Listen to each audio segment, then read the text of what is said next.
Alhamdulillah nahmaduhu wa nasta'inuhu wa nastaghfiruh wa na'udzu billahi min shururi anfusina wa min sayyiati a'malina may yahdihillahu fala mudilla lahu wa may yudlil fala hadiya lahu asyhadu an la ilaha illallah wahdahu la syarika lahu wa asyhadu anna Muhammadan abduhu wa rasuluhu la nabiyya wa la rasula ba'dahu Allahumma shalli wa sallim wa barik ala nabiyyil ummah nabiyyina Muhammadin wa ala alihi wa sahbihi wa man tabi'ahum bi ihsan ila yaumil qiyamah amma ba'd. Ya ayyuhan nas taqullaha mastata'tum isma'u wa ati'u wa la'allakum turhamun. Alhamdulillah, bersyukur kepada Allah Subhanahu wa taala yang telah memberikan kita kesempatan termasuk hadirnya kita di majelis ini dalam rangka tawasul bil haqqi wa tawasul bis sabr, dalam rangka menjalin ukhuwah Islamiyah, dalam rangka memakmurkan masjidnya Allah. Maka ini adalah satu kenikmatan yang harus kita jaga dan perlu kita syukuri.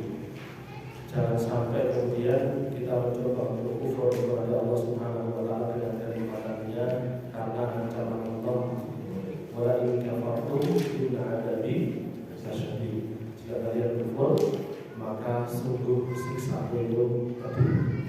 Siksanya Allah kadang tidak dikurangi harta kita, siksanya Allah kadang tidak dibuat hilang kalau itu kendaraan yang kita miliki, tetapi siksanya Allah kadang adalah sebuah kerakusan. Digawe rakus, digawe tamak, didamel nomor itu boten warak-warak oleh ngejar dunia. Tangi turu sampai turu malih, itil malih ini sing dipikir nang dunia, mimpi barang sing dipikir dunia. Boten cekap-cekap, tidak merasa jengah kesalahan kemarin, tidak merasa jengah. Itu juga termasuk dari bagian siksa yang Allah berikan kepada orang-orang yang tidak bersyukur. Ini kalau kita lihat tradisi itu nomor sekali turun kerajaan. Oh, kerajaan itu apa kerajaan ini? Oh, astagfirullah. Lagi kalau nomor itu tekuti itu kerajaan mama kerajaan itu apa? Bukan kerajaan mama. Oke, Bapak Ibu dalam Allah.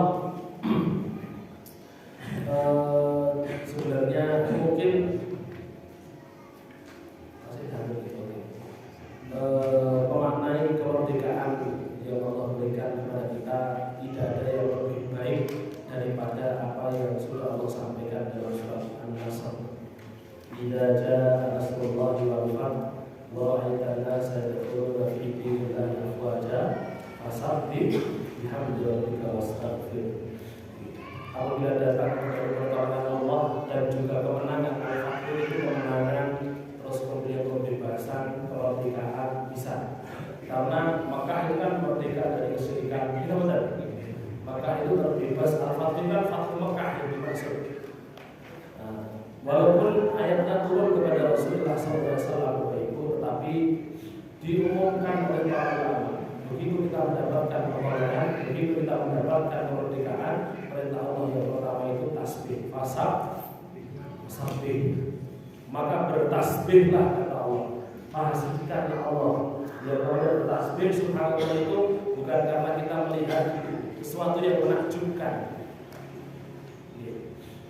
Kalau melihat sesuatu yang menakjubkan, bilangnya masya Allah. Tapi kalau melihat sesuatu, tasbih itu loh, penyucian gitu, memahasucikan Allah. Kalau kata para ulama itu kalamun tanzih, ucapan at-tanzih lillahi, ucapan pengagungan kepada Allah Subhanahu wa taala ketika ada tuduhan yang buruk kepada Allah. Contohnya dari hadis dari Hudzaifah bin Yaman radhiyallahu taala anhu dalam riwayat Imam Ahmad bin Hanbal, ketika beliau menceritakan tentang sholat malamnya Nabi, sholat malamnya Nabi, itu beliau mengatakan idza marra bi ayatin tanzih sabbah. Kalau Rasulullah SAW sholat malam itu beliau baca, kalau beliau membaca ayat di dalamnya ada kitab ada tanzih, pengagungan kepada Allah, menghindarkan Allah atau mensucikan Allah dari segala tuduhan, maka beliau akan bertasbih. Artinya tasbih itu untuk pengagungan. Jadi Bapak Ibu, agak melenceng sedikit Pak. Ini hadirin yang dirahmati Allah, Rasul itu beliau kalau baca Quran interaktif Pak. Apa interaktif itu? Lek maos Quran itu beliau normal itu ya benar-benar memahaminya, terus kemudian beliau berinteraksi dengan ucapan beliau. Makanya kan nanti di banyak hadis contohnya nih yang sudah masyhur di kita, misalkan setelah membaca surat At-Tin, itu terakhir itu Alaihissallahu biahkamil hakimin, gitu Pak. Terus bala, nih kita betul, maksudnya betul Pak. Bala wa ana ala dzalika minasyahidin. Ini dalam riwayat Imam Abu Hurairah. Terus kemudian Ibnu Abbas beliau mengatakan, karena Nabi sallallahu alaihi wasallam idza qara'a sabbihisma rabbikal a'la qala subhana rabbiyal a'la. Nabi niku lek maos sabbihisma rabbikal a'la, maka beliau langsung menjawab subhana rabbiyal a'la. Jadi interaktif Pak kali Quran niku Bapak Ibu. Kula panjenengan sami maos niku nggih, orang kalau interaktif dengan Quran Pak, tidak mungkin Pak mungkin Pak. Kenapa? Karena dia interaktif dengan Quran, bukan hanya. Jadi yang dimaksud tilawah Quran ini ngoten niku Pak. Tilawatul Quran Bapak Ibu itu benar-benar qara'ahu harfan kalau kata Ibnu Abbas. Membacanya satu huruf demi satu huruf, dimaknai. Kalau lewat misalkan kita membaca ayat tentang siksa, kita berlindung dari siksa. Kalau misalkan lewat ayat tentang surga, kita minta surga. Kalau misalkan lewat ayat ada tujuan kepada Allah, kita bertasbih. Gitu itu Pak. Itu interaktif dengan ayat. Dan itu Bapak Ibu dipraktikkan oleh Rasulullah SAW dan para sahabatnya. Mungkin sering panjenengan dapatkan misalkan dalam surat Al-Ghasyiyah, fa yu'adzibuhu Allahul 'adzabal akbar. Terus beliau Allahumma inni a'udzubika min 'adzabika. Dalam sebuah riwayat min 'adzabika. Nanti sebagian ulama menambahi min 'adzabikal akbar. Terus kemudian inna ilaina iyabahum. Bukan inna, seringkali ini salah di sini nih. Inna ilaina iyabahum. Nah itu padahal yang pertama inna, yang pertama itu pendek, ilaina baru panjang. Terus baru summa inna alaina. Innanya itu pendek semua. Seringkali nih gitu. Sing maos niku dawa inna ilaina iyabahum. Enten Pak. Kata sering. Gitu. Itu karena apa? Karena hafalan sing nomor itu yang tidak ditaskih. Maka harus disematkan namanya hafalan. Tsumma inna alaina hisabahum. Rabbi hasibni hisaban yasira. Dalam diriwayatkan Imam diriwayatkan oleh Abu Hurairah, dalam riwayat Imam At-Tabari. Ini hadirin yang dirahmati interaktif. Nah, kita kembali tasbih itu tanzih untuk Allah Subhanahu wa taala. Yang namanya tasbih itu pengagungan kepada Allah dan pensucian dari segala sifat, dari segala sesuatu yang dituduhkan kepada Allah. Yang dalam surat Al-Qiyamah, ayat yang terakhir, alaysa dzalika biqadirin ala an yuhyiyal mauta. Bukankah hal itu menunjukkan bahwasanya Allah itu mampu untuk menghidupkan orang yang mati? Maka Rasul beliau mengatakan subhanaka wa bala. Maha suci Engkau ya Allah yang mengatakan Engkau tidak bisa menghidupkan yang mati. Bala, panjenengan justru bisa. Jadi fasabbih bihamdi rabbika wastaghfir. Bertasbih, bertahmid dan meminta ampun. Itu seharusnya yang paling harus kita perhatikan sebagai seorang mukmin ketika kita bersikap terhadap kemerdekaan yang Allah berikan. Boten kok terus lomba itu sing racet to. lomba nyusoni bojone. Ternyata dia boleh nggih. Boten nggih. Lomba kapan tentang nyusoni bojone. Libur. Kan nggih, anu nggih. Astagfirullah. Lalu atau misalkan ini tidak benar juga Pak. Sebenarnya nih sering kalau sampaikan itu ya. Jadi kok yo ampun lomba makan kerupuk Pak. Kayak wis mau adem wonten gak bismillah terus tangan lagi gawe. Nah, nanti anak-anak kita terus jadi belajar dari situ terus piye. Dan lomba itu kan tidak bagus juga Pak. Lomba itu deh sing sehat. Mau misalkan olahraga, terus kemudian ada jurusan lomba ada ada alhamdulillah. Oke, maka Bapak Ibu kita lanjutkan. Terakhir kemarin sampai lafaz pundi ini hadis pertama sampai Maliki yaumiddin. Oke, berarti saat ini iya kana abudu wa iya nasta'in. Fa idza qala al-'abdu sama al-asabi halaman kita halaman 11 terus fa idza qala al-'abdu halaman 11 kemarin sudah diterjemahkan ya sambut apa? Saya ulangi fa idza maka apabila qala berkata si hamba ini iyyaka hanya kepadamu na'budu kami menyembah wa iyyaka dan hanya kepadamu nasta'inu kami meminta pertolongan.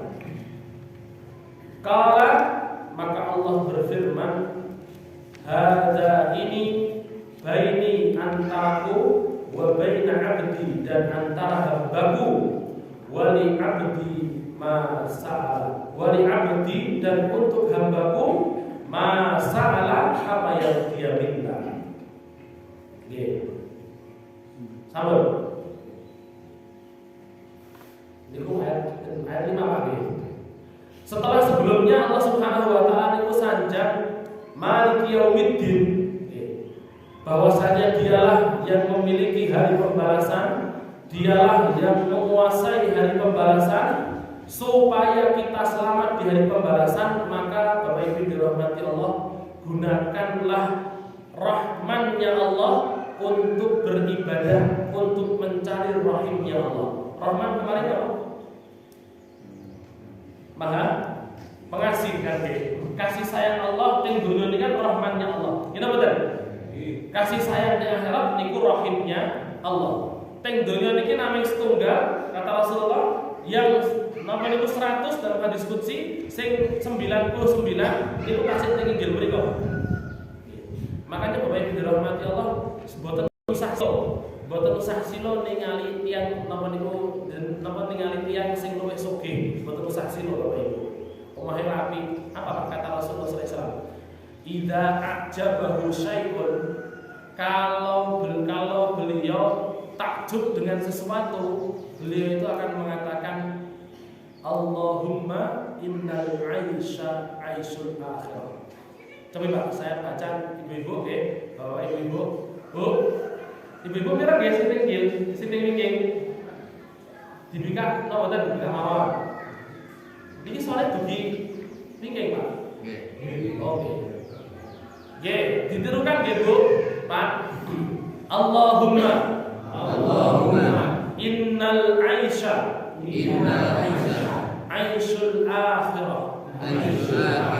Ulangi. Allahumma innal 'aisha 'aisyul akhirah. Diriwayatkan oleh Imam Asy-Syafi'i dalam kitabnya kitab fikih, tapi wonten hadisnya memang karena beliau nasir sunnah. Jadi Rasul itu kalau takjub dengan sesuatu Pak. Rasul itu Bapak Ibu kalau takjub dengan sesuatu, misalkan melihat orang busuk, takjubnya Nabi Bapak Ibu bukan karena pengen punya rumah besar, bukan Pak.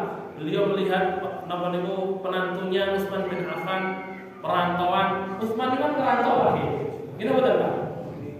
Utsman itu dari Madinah merantau ke Syam Pak.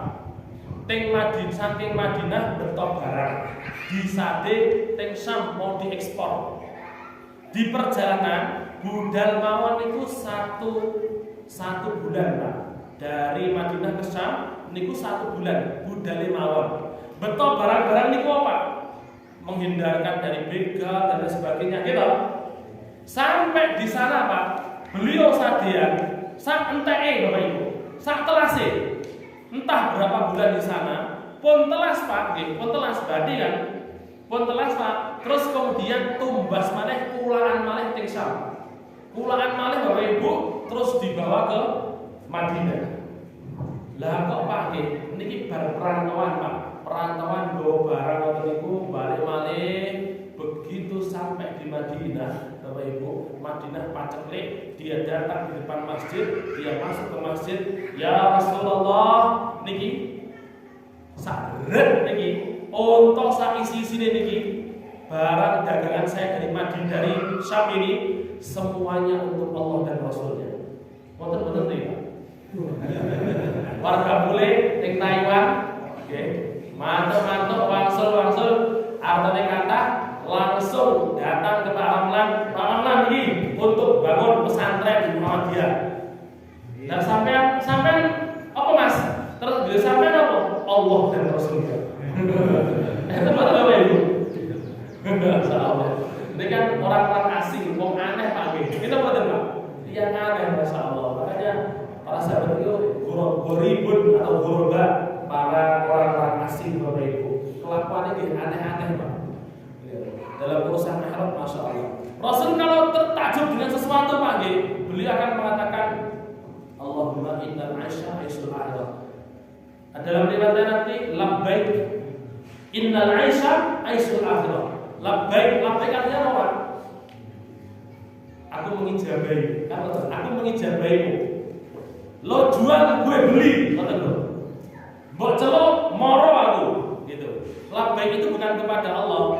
Labbaik itu kepada orang, misalkan ibu-ibu ningali nonton niku rencange betok gelang kok gelange apik men ngoten nggih. Terus dipamer-pamer kempling ngoten lho. Nggih Bu nggih. Ha ibu-ibu kalau enten sing ngoten niku jenengan sanjang labbaik innal aisha aisyul akhirah. Yo sampean nantang iki jenenge. Dengan nggih nantang iki tak napa? Lek nantang tak napa? Tak iyani, labbaik itu, yo tak iyani, saya mengijabahimu. Deloken inna Aisyah aisyul akhirah, kehidupan sesungguhnya itu di akhirat. Sampeyan ning kene iso duwe gelang ngono kuwi, sing gede-gede sak rantai kapal, gak apa-apa. Sok ben aku ning akhirat gelang luwih gede. Omahmu gede, magro-magro mbok pamerno, gampang. Sok ben ning donya sing sok ben ning akhirat, omahmu saka mutiara. Lah ngoten Pak. Jadi Bapak Ibu, kalau panjenengan kaya Pak, jadilah seperti Abu Bakar As-Siddiq. Bukan hanya mengandalkan kekayaannya saja, tetapi selalu di garda depan dalam urusan amal saleh. Gitu Pak. Abu Bakar As-Siddiq, Rasulullah SAW ba'da subuh, Bapak Ibu, ba'da subuh. Beliau tanya, sapa sing poso? Wacur para sahabat. "Oh ya Rasulullah, saya." Ya yes. Siapa yang sudah mengikuti jenazah, takziah, nyolati jenazah, terus melok sampai kuburan. Mari subuh Pak. Sinten ngene? Bibar subuh Bapak Ibu. Sapa sing wong mati siapa? Tapi Abu Bakar, kula sampun ya Rasulullah. Abu Bakar malah. Siapa yang sudah ngasih makan orang miskin bar subuh Bapak Ibu? Rasul tanyanya itu bar subuh. Tadi bangun tadi, sapa sing sudah ngasih makan orang miskin? Lagi-lagi Abu Bakar, kula ya Rasulullah. Terus yang aneh lagi Pak, siapa yang sudah menjenguk orang yang sakit bar subuh Pak? Beliau tanyanya itu habis subuh, berarti kan menjenguknya sebelum subuh. Abu Bakar lagi-lagi, kula ya Rasulullah. Apa kata Rasulullah SAW? Majtama'na hadhihi fi imri'in illa dakhala jannah. Tidaklah berkumpul 4 perkara ini. Tahu apa? Memberi makan orang miskin, puasa, mengikuti jenazah, terus kali menjenguk orang sakit. Pada seseorang tidaklah berkumpul 4 amal soleh ini pada seseorang di pagi hari ini, kecuali dia dapat tiket masuk surga. Angel kan di pagi. Yo kalau satu hari Bapak Ibu, satu hari saya gampang mungkin layanan sing sedo. Mboten usah dipados-pados gitu. Dipaten-paten karo ampun. Dia loro-loro sampean ora raketan sempelet-sempelet tak sambangi gitu pahala. Mboten usah. Ini Bapak Ibu pagi hari kok iso ngumpul ning 4 perkara ini, Pak. Masuk surga kata Rasulullah. Abu Bakar As-Siddiq sugih begitu, Pak. Tetapi beliau garda depan bukan hanya urusan sedekah, tapi urusan amal saleh.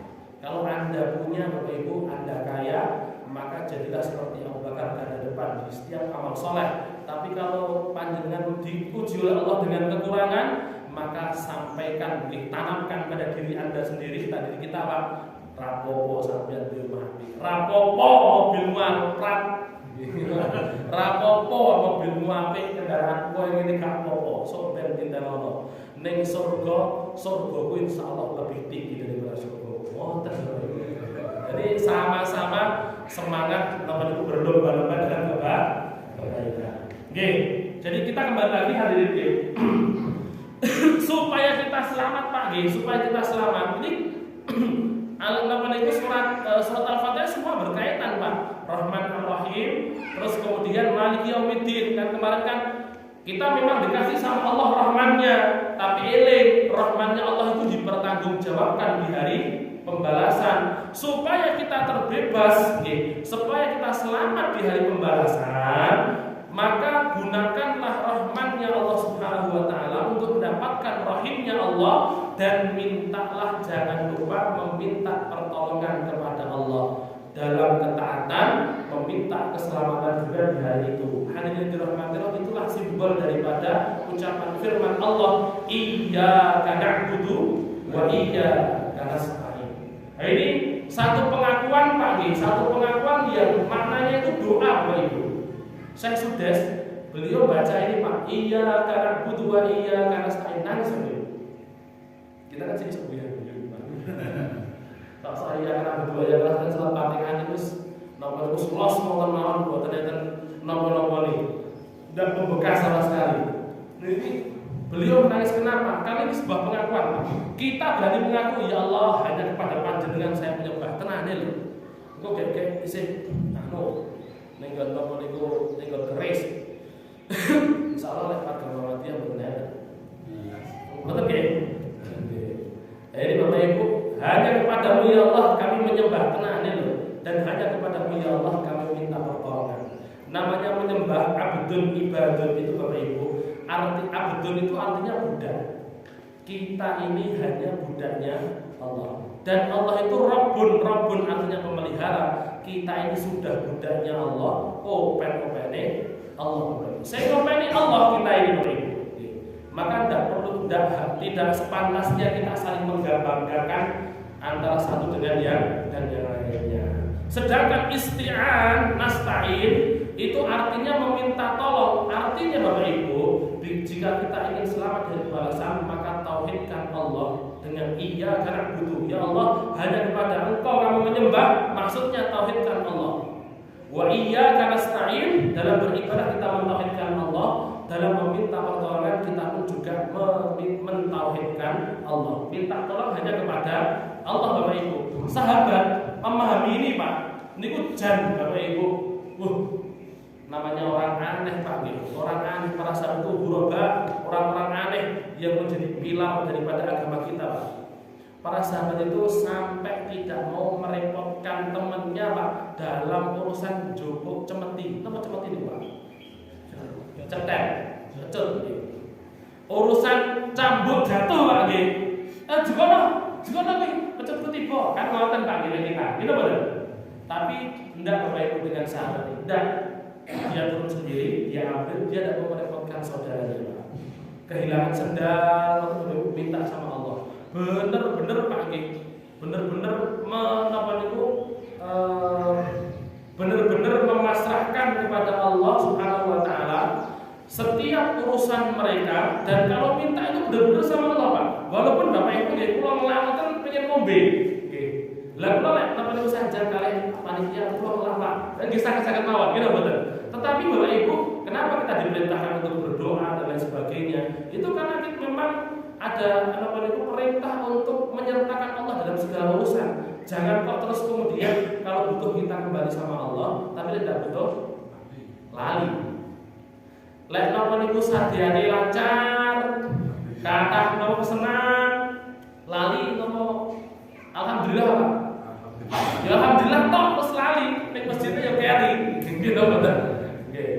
Terus napa niku panenan lancar, ngoten niku panane akeh. Terus apa ning masjidnya rada kowe ya. Nggih to, mboten, Pak?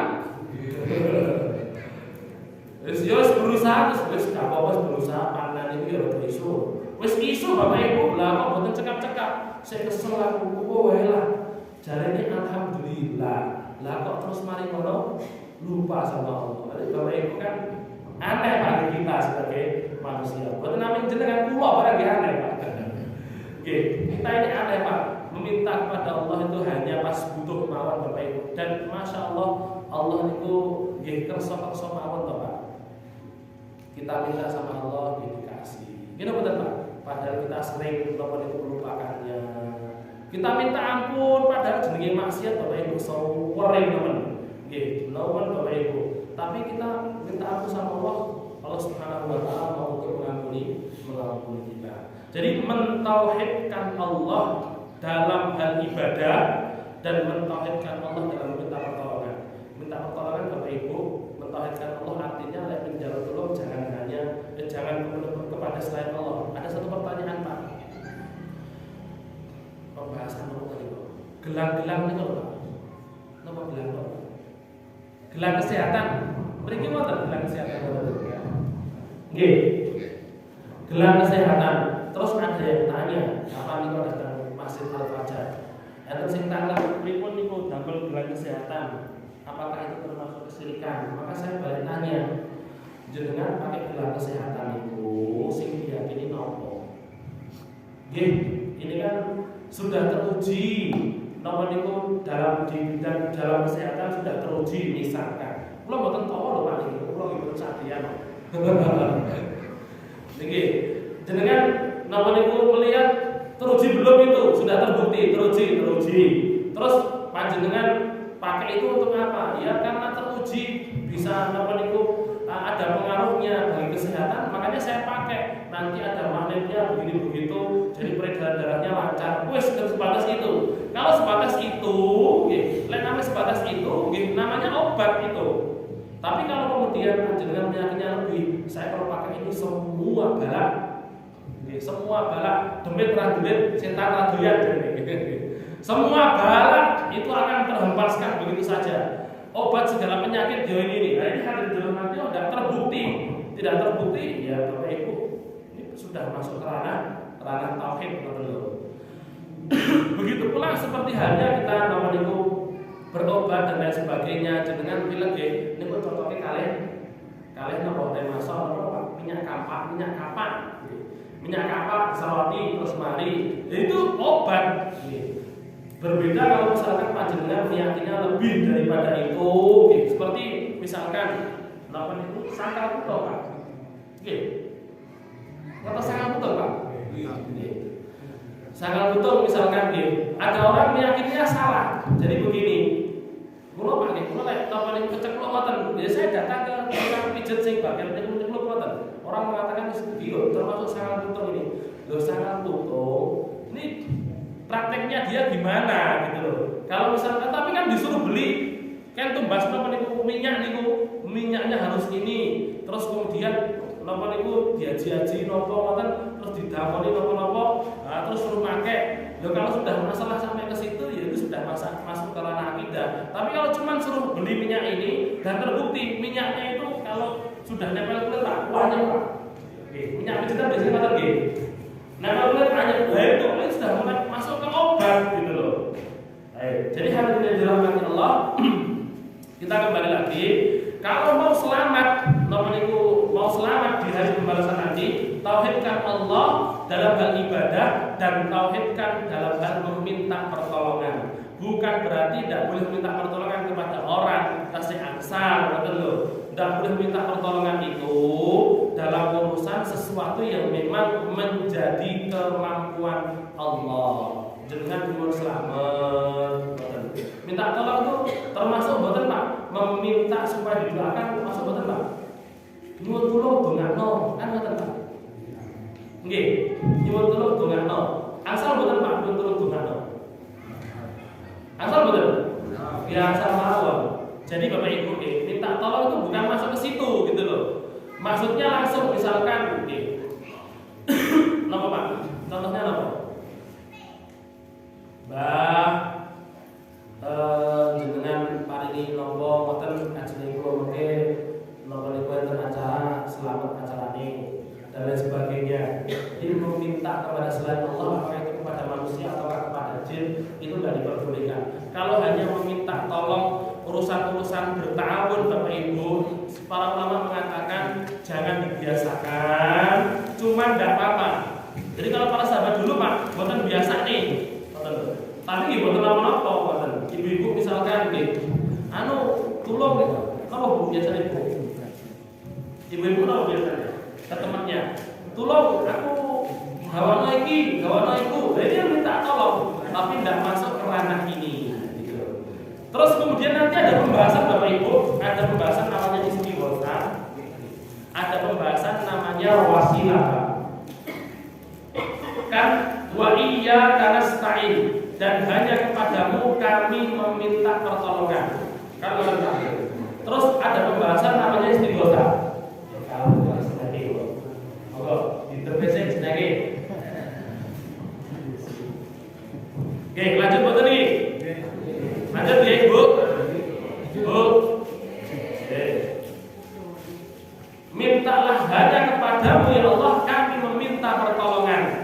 Terus ada pembahasan istighosah. Istighosah kali wasilah itu bentere apa Pak?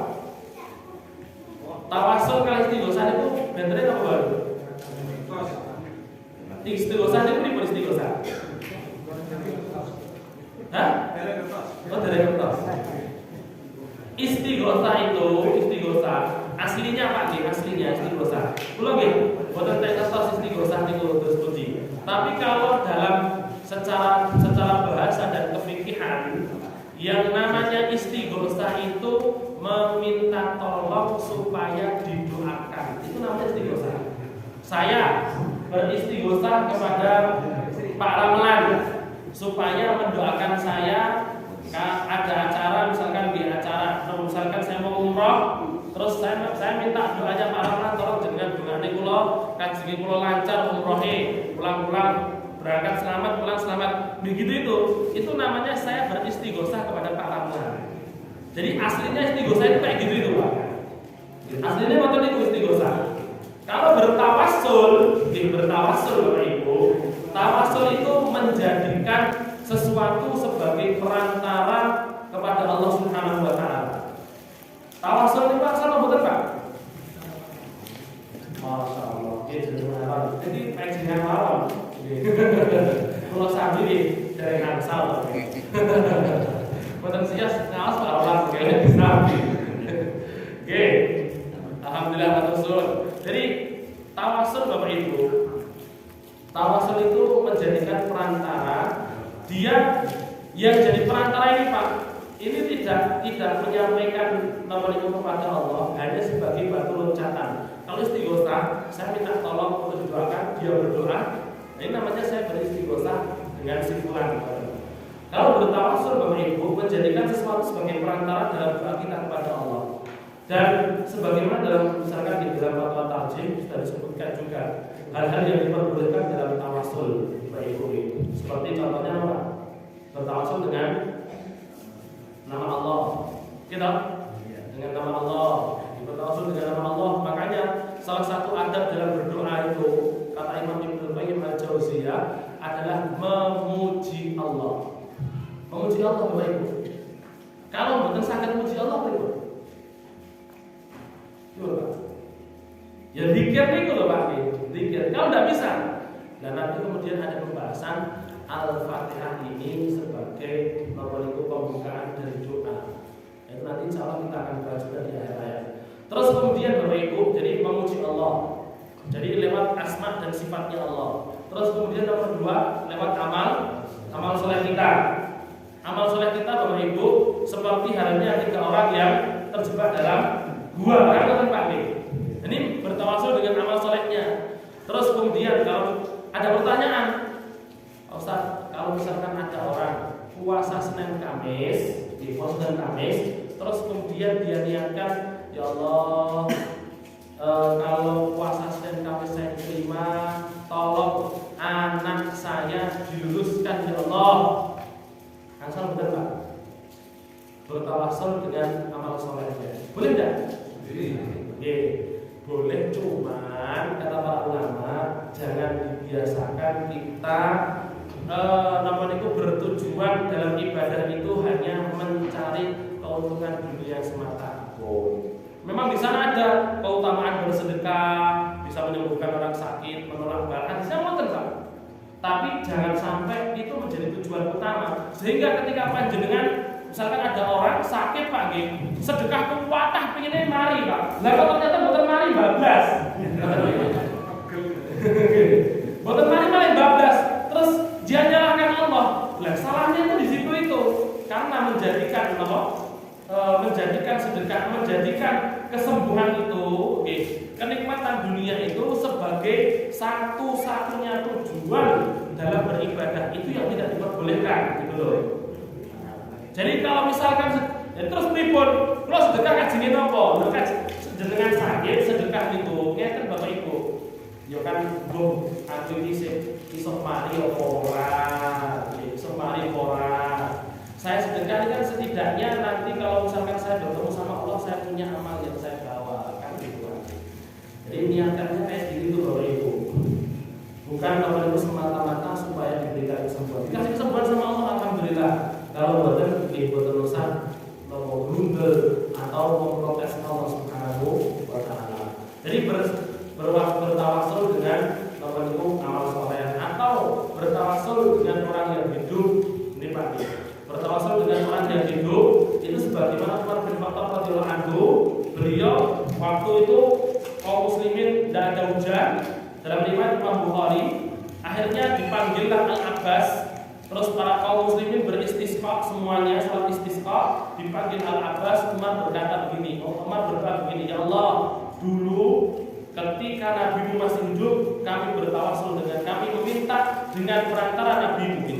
Kami minta dengan perantara Nabi-Mu. Nabi kami sudah meninggal ya Allah, sekarang tinggal pamannya. Maka hujanilah kami itu sebagaimana dulu engkau menghujani kami ketika Nabi masih hidup. Kemudian Al-Abbas dia berdoa kepada Allah Subhanahu wa taala istisqa juga. Lain hadirin yang kemudian dibahas oleh para ulama mirip dengan istighosah tapi kepada orang yang hidup. Jadi minta tolong ke dia supaya berdoa juga. Bukan terus kemudian dia tidak berdoa. Kaum muslimin dia tetap berusaha doa. Terus kemudian Al-Abbas pamannya Nabi SAW itu pun juga berdoa. Nah itu yang diperbolehkan. Bertawasul dengan 3 hal tadi Pak.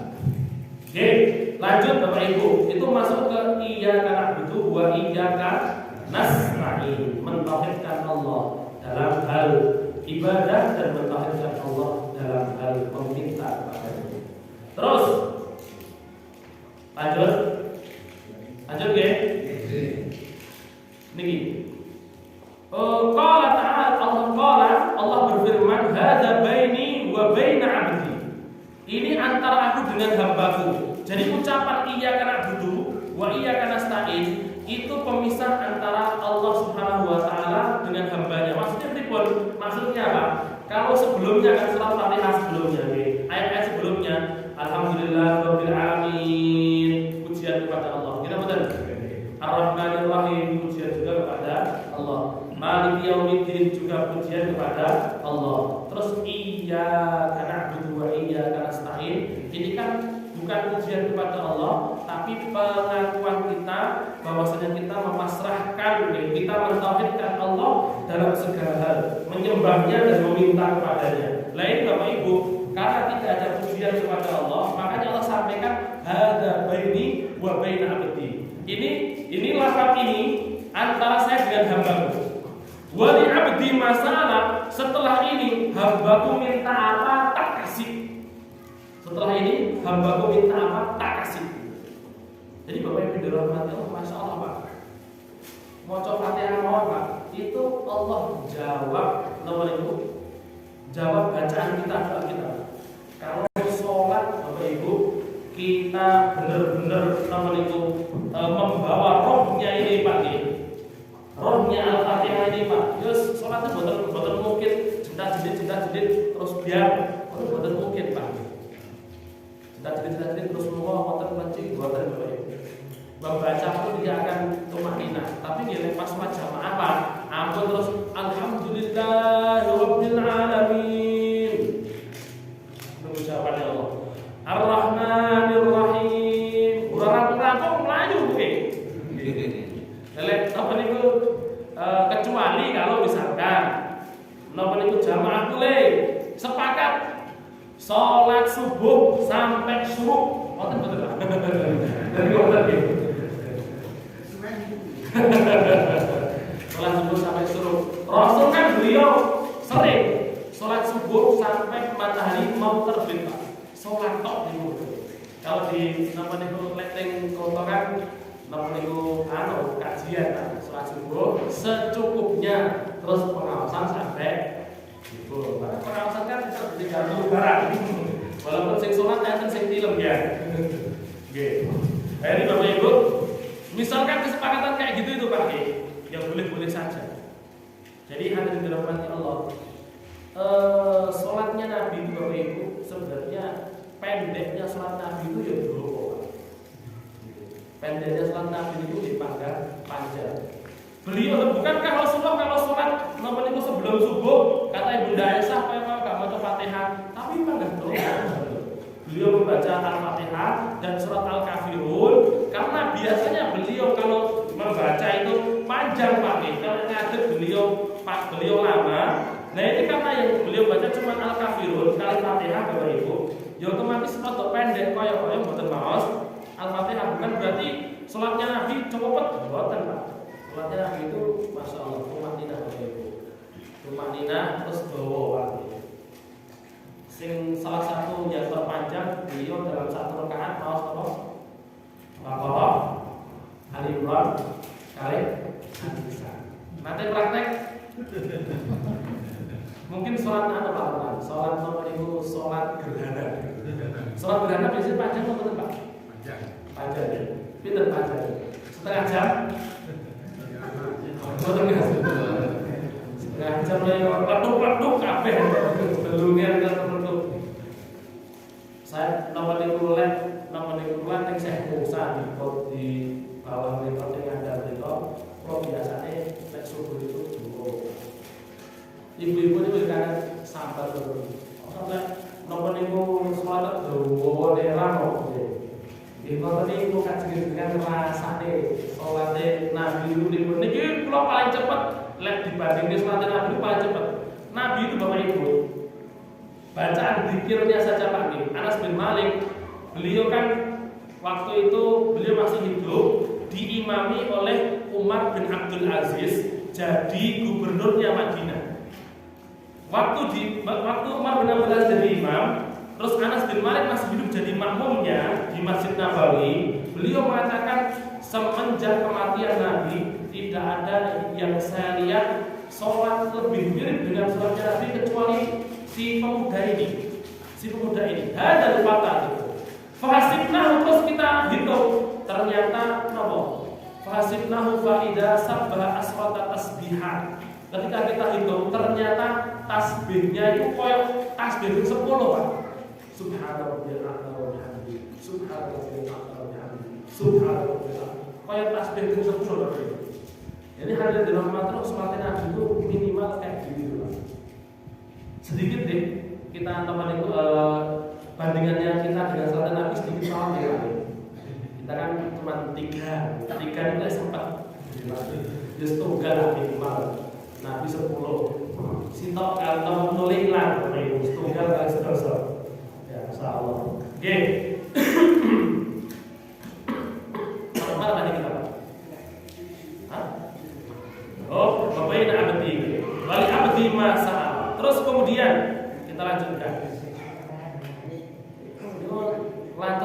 ini. Benar-benar. Faida maka apabila kala dia berkata, ihdinas siratal mustaqim, tunjukilah kami jalan yang lurus. Siratal ladzina an'amta alaihim, jalan orang yang Engkau berikan nikmat, ghairil maghdubi alaihim, bukan orang yang Engkau murkai, waladhdallin, dan bukan pula orang yang sesat. Qala, Allah menjawab, hadza li'abdi, ini untuk hambaku, wa li'abdi ma sa'ala, dan untuk hambaku apa yang dia minta. Jadi Bapak Ibu hadirin yang dirahmati Allah, kaitannya ayat ini dengan ayat sebelumnya apa?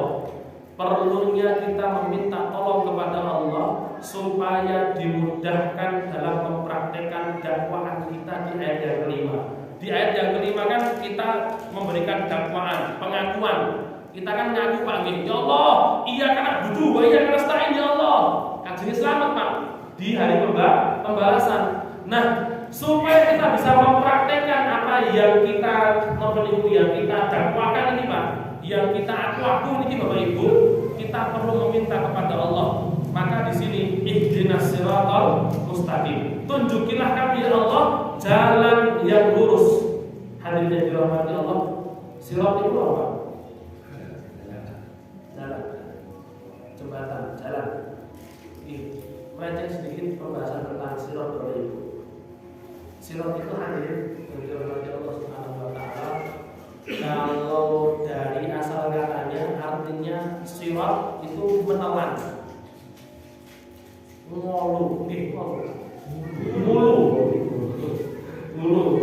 ngulu Bapak Ibu, menelan. Kenapa? Rasulullah SAW itu kasih ini Pak nih. Kita mau melewati jembatan yang kayak gini nih Pak. Dalam riwayat Imam Muslim Bapak Ibu, sahabat Abu Sa'id Al-Khudri radhiyallahu beliau menceritakan Rasulullah SAW bersabda, ya Rasulullah, beliau bertanya kepada Rasulullah, ya Rasulullah, wa mal jisru, ya Rasulullah, jembatan yang akan kita lewati niku dos pundi to sifatnya itu. Beliau mengatakan mudhadatun mazillah. Sifatnya itu mudhadah, artinya dahdun, artinya itu licin, lunyu Pak. Mazillah itu artinya tidak mau diinjak Bapak Ibu. Betul-betul ditek. Sudah lunyu tur menggelincirkan Pak. Pripun? Jenengan badhe lewat napa niku jembatan Pak. Mboten pun ditek, jadi pun lewat Pak. Ini betul. Ya Allah, sifatnya sirat itu gitu Pak. Loh, ning donya Bapak Ibu, oh kita masih enak Pak, jalan masih bisa jalan, bumi ini Pak nih. Bumi ini bumi Pak. Kalau bukan karena Allah, mboten pun kula sedaya sami napa ngindah-indah. Ini betul. Bahkan nanti dalam sebuah hadis tentang napa niku tentang perkataan kubur kepada orang yang ada di dalamnya, walaupun hadisnya dhaif, tapi oleh para ulama hadis itu secara syarat saja dhaifnya, tapi secara matan itu dipakai. Jadi di situ kubur niku Pak, kubur itu Bapak Ibu dirahmati Allah, bumi ini aslinya Bapak Ibu gimana turun kita injak. Dia mengatakan kepada orang kafir yang masuk atau orang munafik yang dimakamkan, Pak, dia mengatakan, biyen sampai ning dhuwur kuwi, aku wis gedhe-gedhe karo aku. Jar Bapak Ibu, dalam surat Maryam atau Toha Allah Subhanahu wa taala sampaikan, takadus samawati yatafattarna minhu wa tanshaqqul ardu wa takhirrul jibalu hadda an da'u lirrahmani walada wa ma yanbaghi lirrahman an yattakhidha walada. Takadus samawati yatafattarna, langit iki wae sigar Bapak Ibu. Napa runtuh? Napa merotol itu ya tafaktor itu Bapak Ibu ceblok tapi mboten langsung mboten Pak. Kemudian mboten Pak. Napa namanya itu? Rontok. Rontok Bapak Ibu. Jadi langit itu meh rontok kata Allah. Ya tafaktorna minhu wa tanshaqqul ardu. Bumi niku meh belah Pak nih. Guru pengen ngemplok ae. Terus wa tahirrul jibalu hadda. Dunia apa itu? Gunung ini Bapak Ibu. Guru pengen ngembekin longsor Pak. Kepada siapa? An-da'u lirrahmani walada. Ketika manusia mereka mengatakan Allah punya anak. Jadi Pak, Ketika manusia mengatakan Allah punya anak minggu-minggu kata iki Pak, sing dari gereja. Nggih Bapak Ibu nggih. Sing ning ndure Pak langit itu Pak pengen dateng geri mau Bapak Ibu. Bumi sing tengah ndak itu dak pengen mengotot nggih dicemplung niku. Terus napa niku gunung-gunung ndak pengen ngembleki juga.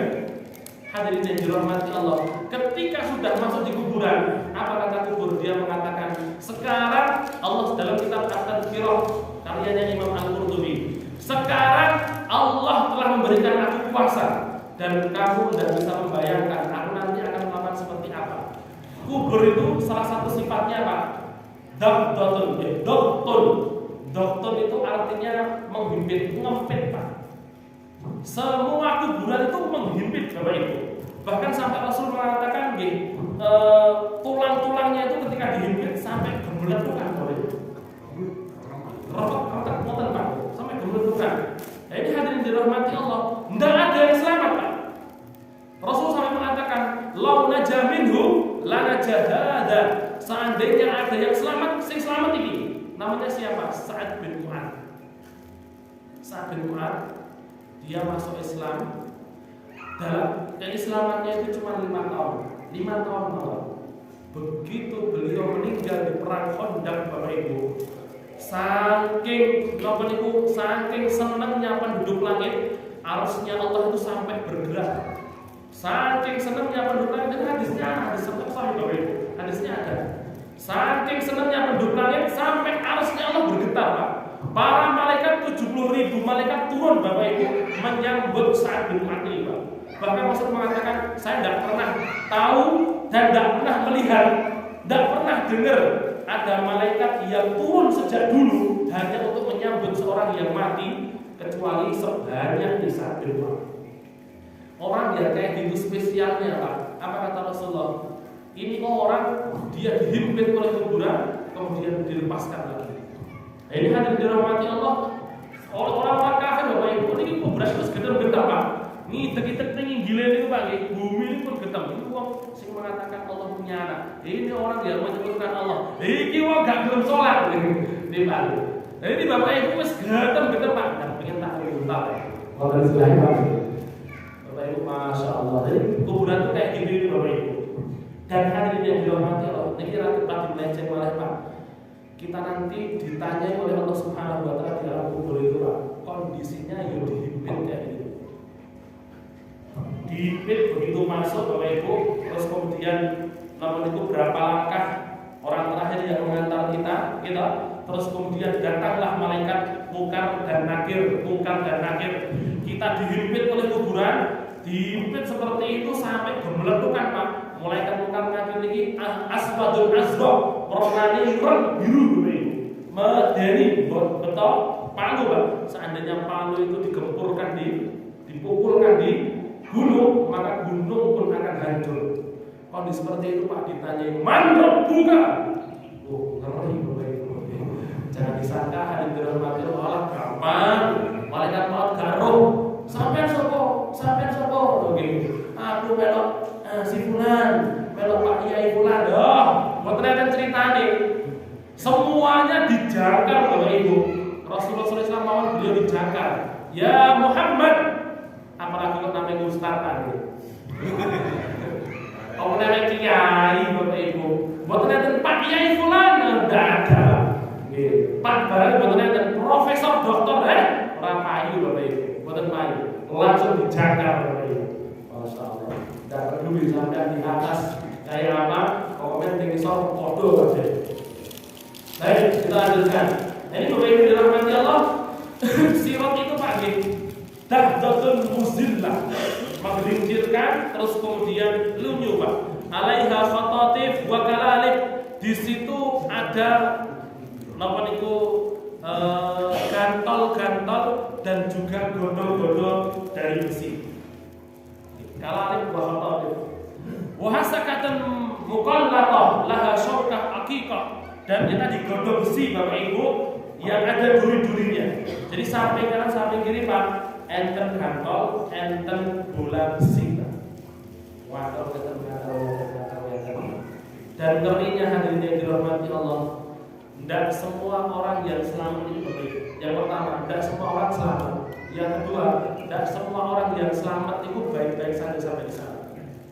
Yang pertama, kayak kalau ada sinar Nabi seperti cahaya. Terus kemudian yang kedua seperti angin yang lewat. Terus kemudian ada yang seperti orang naik kuda. Terus kemudian setelah itu ada dirahmati Allah. Kata Rasulullah SAW, famahdusun najin wa mahdusun finnari. Ada yang selamat tapi babas bundas. Babas bundas Pak. Gantol ini jebret Bapak Ibu, seitok gantolan.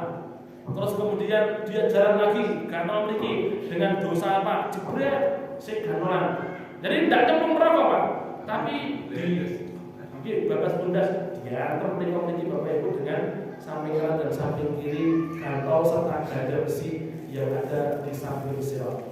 Itu hal yang dirahmati Allah. Makanya Pak, kalau kita bisa sirat niku Pak kan enten kendaraan yang Allah siapkan. Enten kan Pak. Karena kan ada yang secepat kilat ada yang seperti angin ada. Artinya enten kendaraan yang Allah siapkan. Tumbasnya pun di Pak.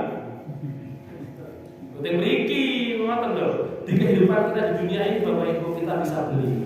Maka pastikan kita beli kebutuhan kita yang ada di sana Pak. Di masa nanti mewanas tekan-tekan niku bawahnya dari timah terus matahari turun sejengkal sing iup-iupan wonten Pak. Sing nomor itu asal payung istilahnya dilul arsy naungannya alas sing dinaungi Pak. Belinya di mana? Ya di sini sadare dengan bidal enggal tugas. Ora usah nunggu jatahe, mboten usah. Mboten ngertos jatahe kapan kabeh. Pokoke ndak tumbas ngono wae lah. Kepri tumbas dak ora. Lu kan banyak disampaikan Nabi. Apa yang menjadi perlindungan kita nanti di hari kiamat pas panas-panas ini pun apa? Piye carane napa niku?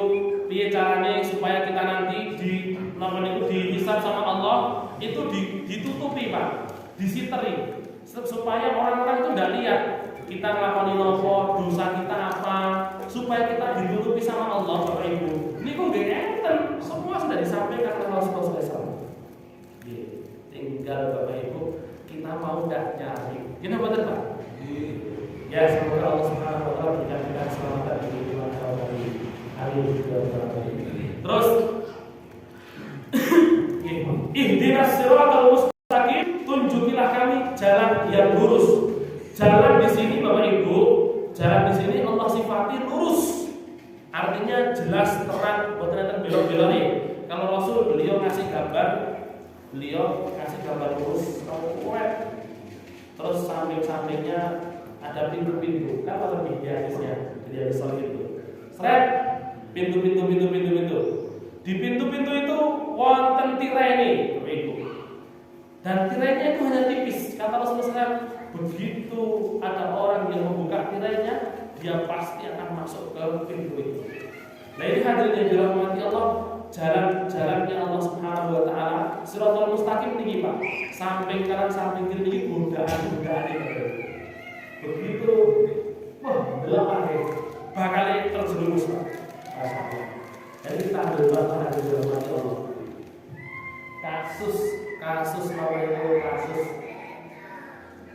Kasus nyata Pak. Kalau saya sudah pernah cerita apa dari kalau saya perlu sampaikan perlu diceritakan semua apa dari Pak. Gitu. Ini Pak nih, ada suami istri aktivis Pak. Sergap ngaji, utang punya usaha. Terus suatu kali karena usahanya itu jadi dia tertarik dengan hasil yang lebih besar. Akhirnya piye caranya kita biar usaha kita lebih besar lagi, lebih maju, karena kita utang banyak. Terus yang jalan utang kita golek utang sopo sing dari riba. Akhirnya cari Bapak Ibu, tidak ada yang mau utang itu. Sopo gelem riba utang. Jadi pakai Sebenarnya hadirin, Islam itu menawarkan satu solusi yang baik. Solusi ini untuk panjenengan dalam tanda kutip supaya segera disaur utang panjenengan. Sing abot kan pada disaur niku ngene mboten? Adanya jaminan lho Pak, jaminan itu sebenarnya solusi dari syariat. Gitu. Solusi dari syariat Bapak Ibu, sehingga misalkan 1 tahun sampai kudu mbok lunasi Mas 100 juta digadeni lemah Bapak Ibu. 1 tahun dari dilunasi, maka si orang yang diutangi tadi itu berhak untuk meminta, bukan langsung menjual, meminta kepada yang utang supaya menjualkan ini tanah yang digadekan itu untuk lunasi dia. Kalau tidak mau langsung diminta, tidak boleh, langsung diambil tidak boleh, langsung dimiliki tidak boleh. Terus bagaimana? Harus diajukan dulu ke hakim, dijual sama hakim, terus kemudian diberikan kepada dia, terus sisanya diberikan kepada orang yang punya tanah tadi. Sebenarnya kayak gitu itu. Jadi kita kembali lagi, tiap pagi ini dua suami istri serdepan, saling tangan tidak dapat Pak. Akhirnya apa? Wes masuk ibadah. Tidak ada yang lain kecuali ini. Akhirnya Bapak Ibu dia memberanikan diri untuk pinjam dengan riba. Begitu dia pinjam, dia mengatakan begitu, wis gak apa-apa. Lah terus kok dosane piye wong kita sudah ngaji kok. Yalah, dosa niku salat ilang-ilang dhewe, kudu ilang-ilang dhewe. Wong kudu jate gugurne dosa kok, salat gugurne dosa kok. Gitu Pak. Awalnya gitu itu Pak. Berani akhirnya Bapak Ibu dia ngambil. Terus apa Pak? Semenjak itu Bapak Ibu usahanya rawani Pak. Nah ini loh Bapak Ibu. Orang kalau sudah buka tirai Pak nggih. Tirai ini sing sampaikan saya pikir ini buat sing medeni Pak. Sing medeni niku jalan yang akan kita tempuh niki Bapak Ibu. Terjal penuh dengan batu, penuh dengan duri. Sing sampaikan saya pikir Pak, menggiurkan Pak. Dia buka tirai riba Bapak Ibu. Lah kok ternyata lancar usahanya rupanya Pak. Semenjak itu mereka berdua mulai jarang ke masjid, jarang ikut taklim dulu, jarang ke masjid, sholat di masjid itu. Terus kemudian si ibu ini mulai, wah mau serah wajib di masjidnya loh, gak apa-apa, tapi sholat rumah terus, sholat rumah tapi bukan awal waktu, akhir waktu mepet-mepet. Ibu-ibu biasanya lihat sholat ngoten, Bu, sholat duhur jam pinten Bu?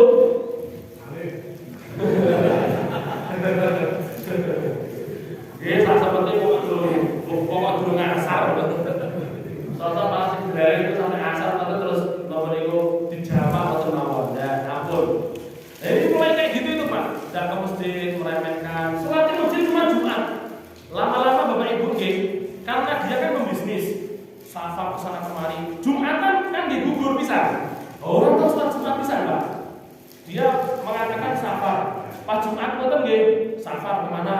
Mau pulaan ke sana, orang Jakarta, pulaan ke sana, pulaan ke Pekalongan, pulaan ke Solo. Itu ngepasi pas Jumat betul Pak. Ben boten Jumatan.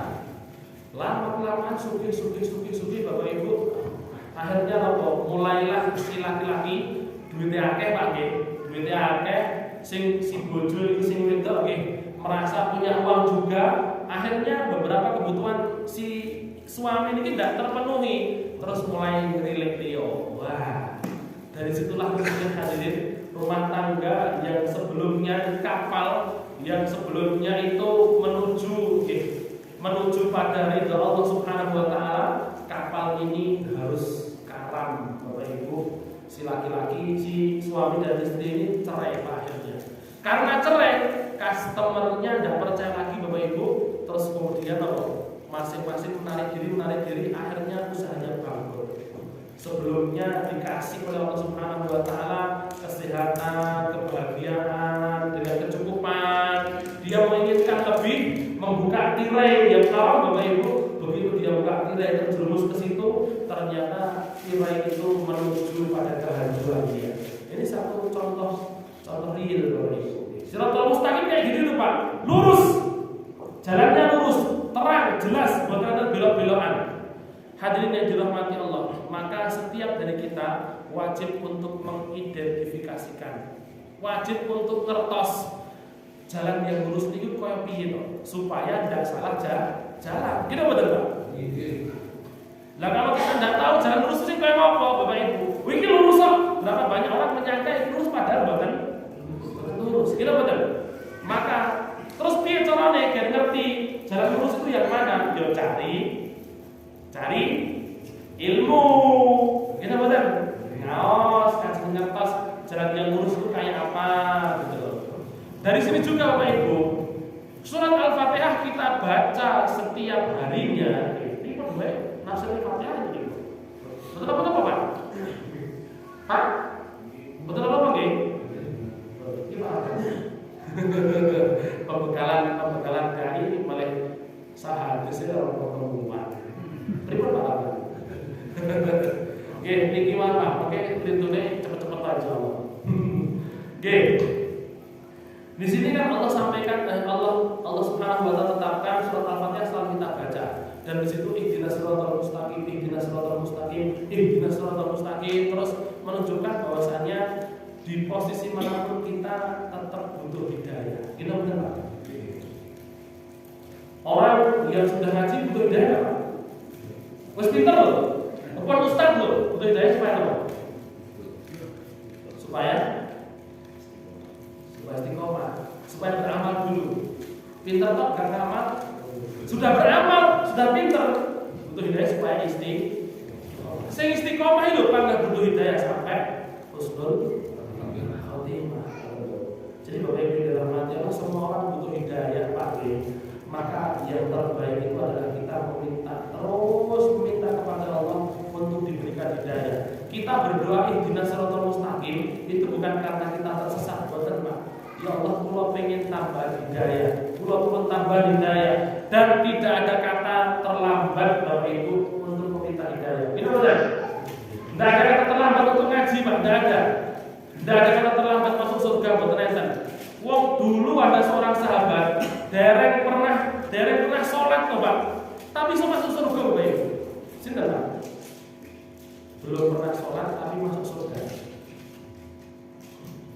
Nanti kita mau betul Bapak Ibu. Bu.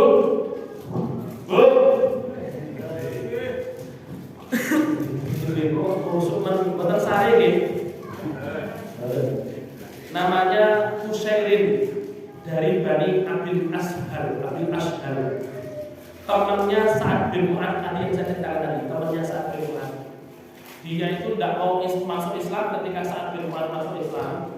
Begitu perang Uhud Pak, begitu perang Uhud atau perang Khandaq boten.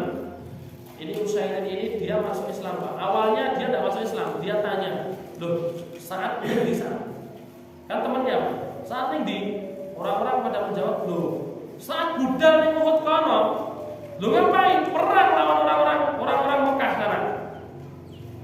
Akhirnya Bapak Ibu dia pulang Pak. Terus dia bilang sama budaknya, "Siap aku perbekalan sama perlengkapan perang."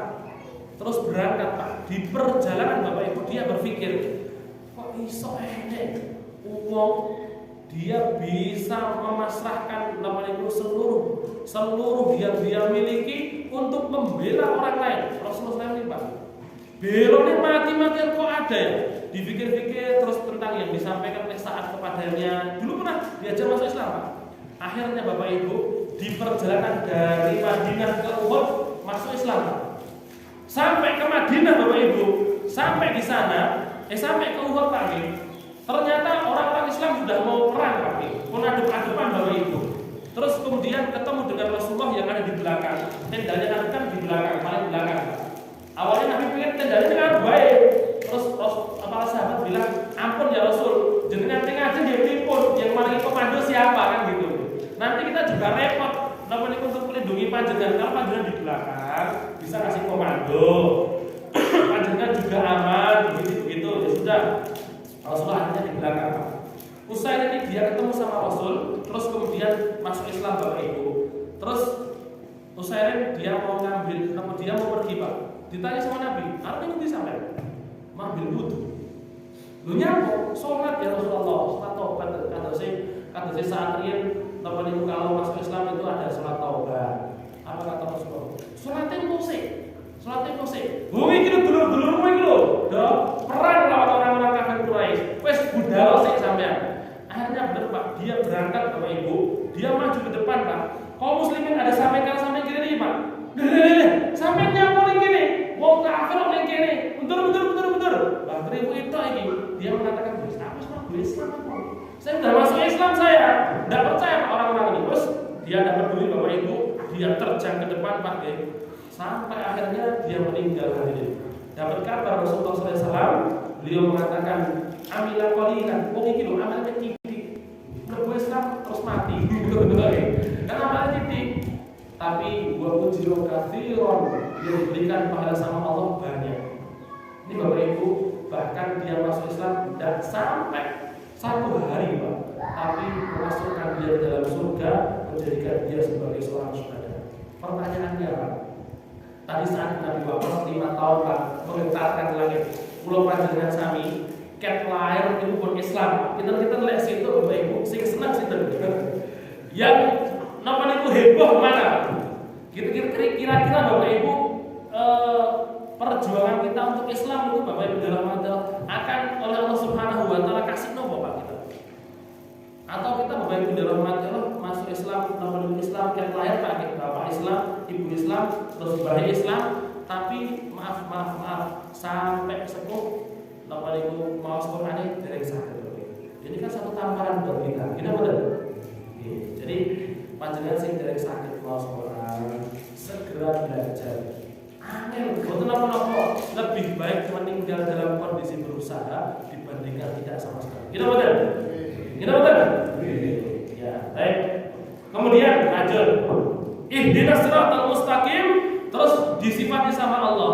Siratal mustaqim itu kayak apa toh? Kan siratnya Allah itu jalannya Allah. Kita betul Pak? Tapi anehnya Bapak Ibu, Allah mengatakan siratal mustaqim itu siratal ladzina an'amta 'alaihim, jalannya orang-orang yang Engkau berikan nikmat.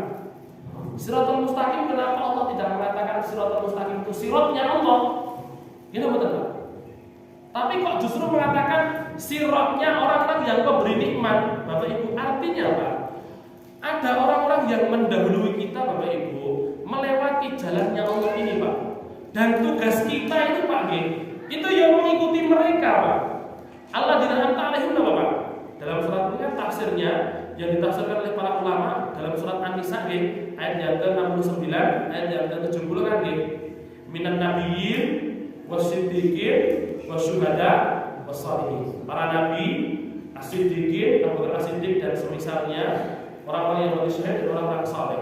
Hadirin yang dirahmati Allah, artinya Bapak Ibu, siratal mustaqim itu adalah siratnya orang-orang ini Pak, para nabi, orang-orang saleh, para siddiqin, orang-orang yang mati syahid. Kita tinggal mengikuti mereka Bapak Ibu. Artinya apa hadirin yang dirahmati Allah? Bukan terus kemudian kita memahami siratullah itu langsung dari sana buatan Pak.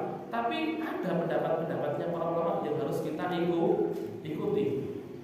Yang dimaksud kembali kepada Al-Quran, kembali kepada sunnahnya Nabi, itu bukan terus kemudian kembali jadi pahami, ambil hukum langsung dari hadisnya. Tidak usah pakai perkataan ulama. Kita memahami hadis tidak pakai perkataan ulama itu pripun Bapak Ibu. Apalagi kita orang Jawa, hadisnya bosok. Yang kita otomatis pengen malas hadis, biar paham, ini kan baca terjemahnya. Yang menerjemahkan ulama. Gitu. Lah terus kita mau kembali ke hadis, orang saya bawa ulama. Lah pikir mau kita orang Jawa aja orang ngerti bahasa Arab loh, kan boleh. Gitu. Ini hadirin yang dirahmati Allah. Jadi yang dimaksud kembali kepada Al-Quran, kembali kepada As-Sunnah itu Bapak Ibu, bukan berarti tidak mengindahkan para ulama. Hadisnya hadirin yang dirahmati Allah, berapa banyak hadis maknanya tidak jelas. Akhirnya kita harus kembali lagi ke nomor keterangannya para ulama. Berapa banyak hadis Al-Quran misalkan Al-Quran Bapak Ibu dirahmati dulu sudah pernah saya sampaikan di Injil ini. Al-Quran di multi tafsir. Akhirnya kemudian kembali ke pembahasan ke nomor itu tafsirnya para ulama, kita dapat tafsirnya kayak apa. Contohnya Al-Quran sifatnya umum. Apa itu? Dulu saya kasih contoh itu idza nudiya lis-salati yaumil jumu'ah fas'au ila dzikrillah. Apabila dipanggil untuk sholat di hari Jumat, maka bersegeralah mengingat Allah. Bersegeralah mengingat Allah berarti menunjukkan sholat Jumat gak wajib. Sing wajib itu Jumat dzikir. Lo kan fas'au ila dzikrillah, gitu betul? Mengingat Allah. Kan orang tidak ada sholatnya, gitu betul? Nah itu Bapak Ibu, kalau dimaknai kayak gitu itu Pak, kalau dilihat dari zahir ayatnya saja Pak, tidak melihat apa yang disampaikan ulama, bukan toh Bapak Ibu tafsir, itu betul Pak. Wong tafsir itu hadirin yang dirahmati Allah dari Allah. Terus kemudian Allah menyampaikan kepada Rasulnya, Rasul menyampaikan kepada para sahabatnya, diambillah oleh para ulama, terus kemudian dihimpun oleh para ulama tafsir. Itu realnya apa? Dalam itu pun jelas Bapak Ibu. Siratal mustaqim ya niki lho. Melok ulama niki lho Pak. Ulama yang mereka memang mengikuti Rasulullah SAW, betul lho. Gitu. Jadi hadirin yang dirahmati Allah, salah ketika kemudian saya langsung duduk mereka mawon. Boten saged Pak. Niki para ulama niki lho yang menyampaikan sesuatu kepada kita. Kita mau hidup di zaman yang sudah jauh dari Rasulullah, tidak mengindahkan para ulama sama sekali Bapak Ibu. So salah besar. Ya tadi memaknai hadis yang benar sadar. Gimana benar? Ambil contoh lagi Bapak Ibu, kencing berdiri. Kencing berdiri Pak. Berdiri Pak sama benar Pak. Nih, wes hadisnya piye ngono wae lho digawe hadisnya piye. Bapak Ibu dirahmati Allah. Wong hadisnya itu bertentangan Pak. Arep gawe hadisnya pripun? Kencing berdiri Pak, kencing berdiri. Saya pernah menulis ini Pak. Karena kadang hadirin dirahmati Allah, ngapunten Bapak Ibu. Kalau kadang namanya itu kering Pak. Kering ketika orang mengatakan iki sopo Syafi'i kan Nabi. Lalu itu Bapak Ibu kering lho Pak. Imam Syafi'i sampean siapa dibandingkan Imam Syafi'i gitu. Imam Syafi'i itu bukan terus kemudian ulama yang memang tidak mengambil sunnahnya Rasul. Beliau memang seperti itu karena mengambil sunnahnya Rasulullah SAW. Kita ambil contoh kecil berdiri pagi. Ini hadisnya sudah berselisih Pak. Kalau kita tidak pakai pendapatnya ulama baik, terus pripun? Kita ambil contoh. Dalam riwayat Imam Bukhari Muslim dari Hudzaifah bin Yaman, beliau menceritakan akan Nabi Shallallahu Alaihi Wasallam subatatul qaumi. Suatu kali Nabi Shallallahu Alaihi Wasallam beliau sedang jalan-jalan bersama kami, terus beliau mendatangi tempat sampah suatu kaum. Di situ ada namanya pagernya. Fadala qaiman, kemudian beliau pipis berdiri. Fada'a bima'in, terus beliau minta supaya diambilkan air. Fajituhu bima'in, maka saya ambilkan air. Fatawaddu'a, kemudian beliau berwudu di situ. Ini Rasul kencing berdiri. Ini betul? Nggih, lagi. Aisyah radhiyallahu taala anha dalam riwayat Imam An-Nasa'i, Ibunda Aisyah, beliau mengatakan, "Man haddatsakum, sapa sing ngomong cerita ke kalian anna Nabi, bahwasanya Nabi sallallahu alaihi wasallam ya bulu kok iman, kencing kok pipis kok berdiri, fala tusaddiquhu, ojo mbok benerno." Ibunda Aisyah ngomong gitu loh. Sing cerita ojo benerno, ngoten Pak.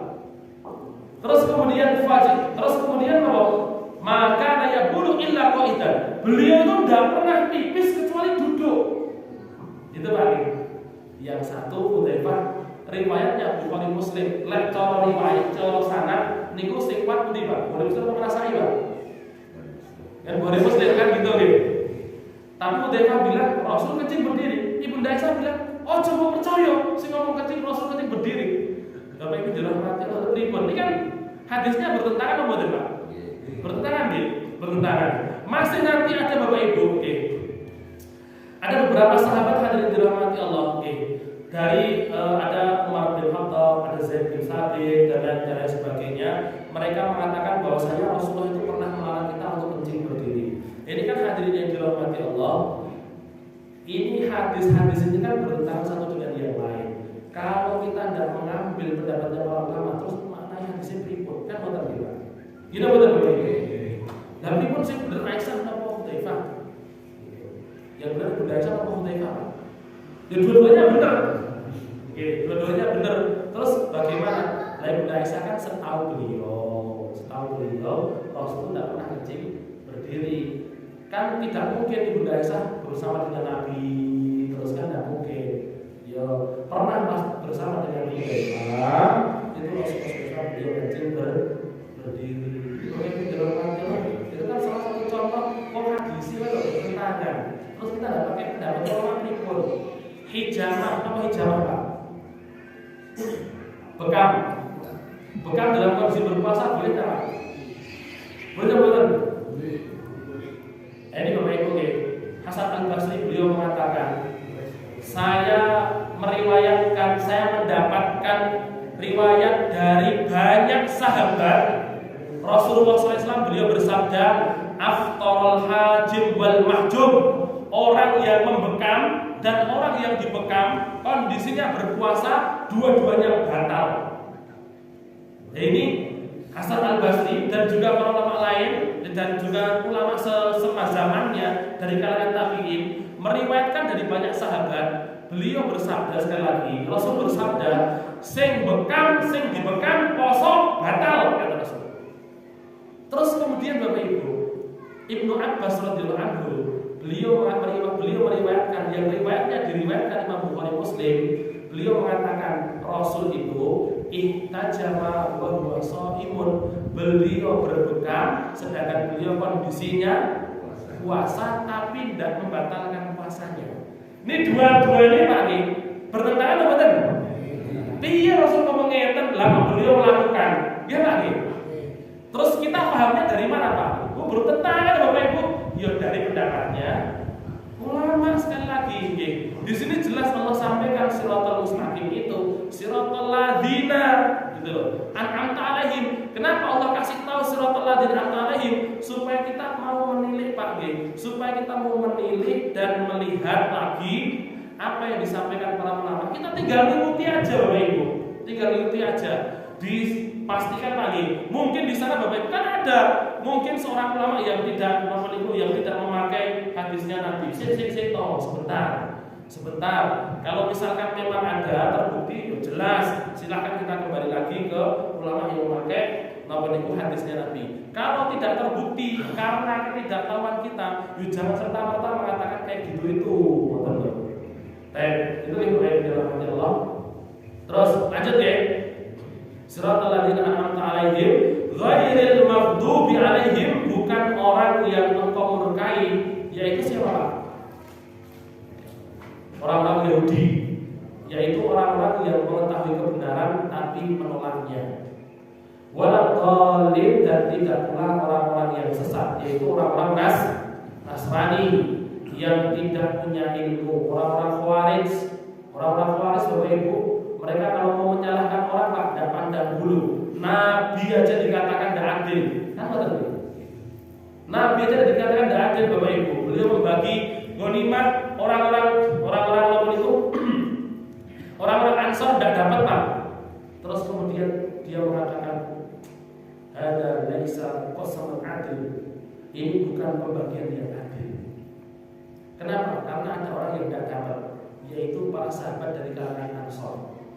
Orang-orang muhajirin pendahulu bukan Ansor Pak, yang baru masuk Islam lalu malah itu pembagian tidak adil. Apa kata Rasulullah? Lalu terus Nabi ini gak adil. Padahal Nabi itu membagi sesuai dengan perintahnya Allah. Sing adil siapa? Dia tidak peduli Bapak Ibu siapa orang itu Pak. Sahabat itu Nabi. Waktu itu perkataan yang bahaya Pak. Ampun. Ada Bapak Ibu bahkan pendapatnya sahabat, perkataannya sahabat yang dinilai dihukumi sesuai dengan dihukumi setara dengan pendapatnya Nabi. Omongannya Nabi bukan Nabi.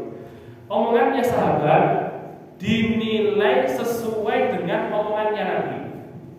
Ketika sahabat ini cerita tentang alam gaib, terus tidak ada boten enten napa niku tidak ada latar belakang, sahabat ini dia agamanya Nasrani sebelumnya, membaca kitab-kitab kitab-kitab pendahulu, agama terdahulu, tidak ada. Ini sahabat Umar, dia masuk Islam, dia dapatnya dari Nabi, total dari situ. Tidak pernah baca kitab-kitab terdahulu, tidak pernah. Dia menceritakan alam gaib Bapak Ibu.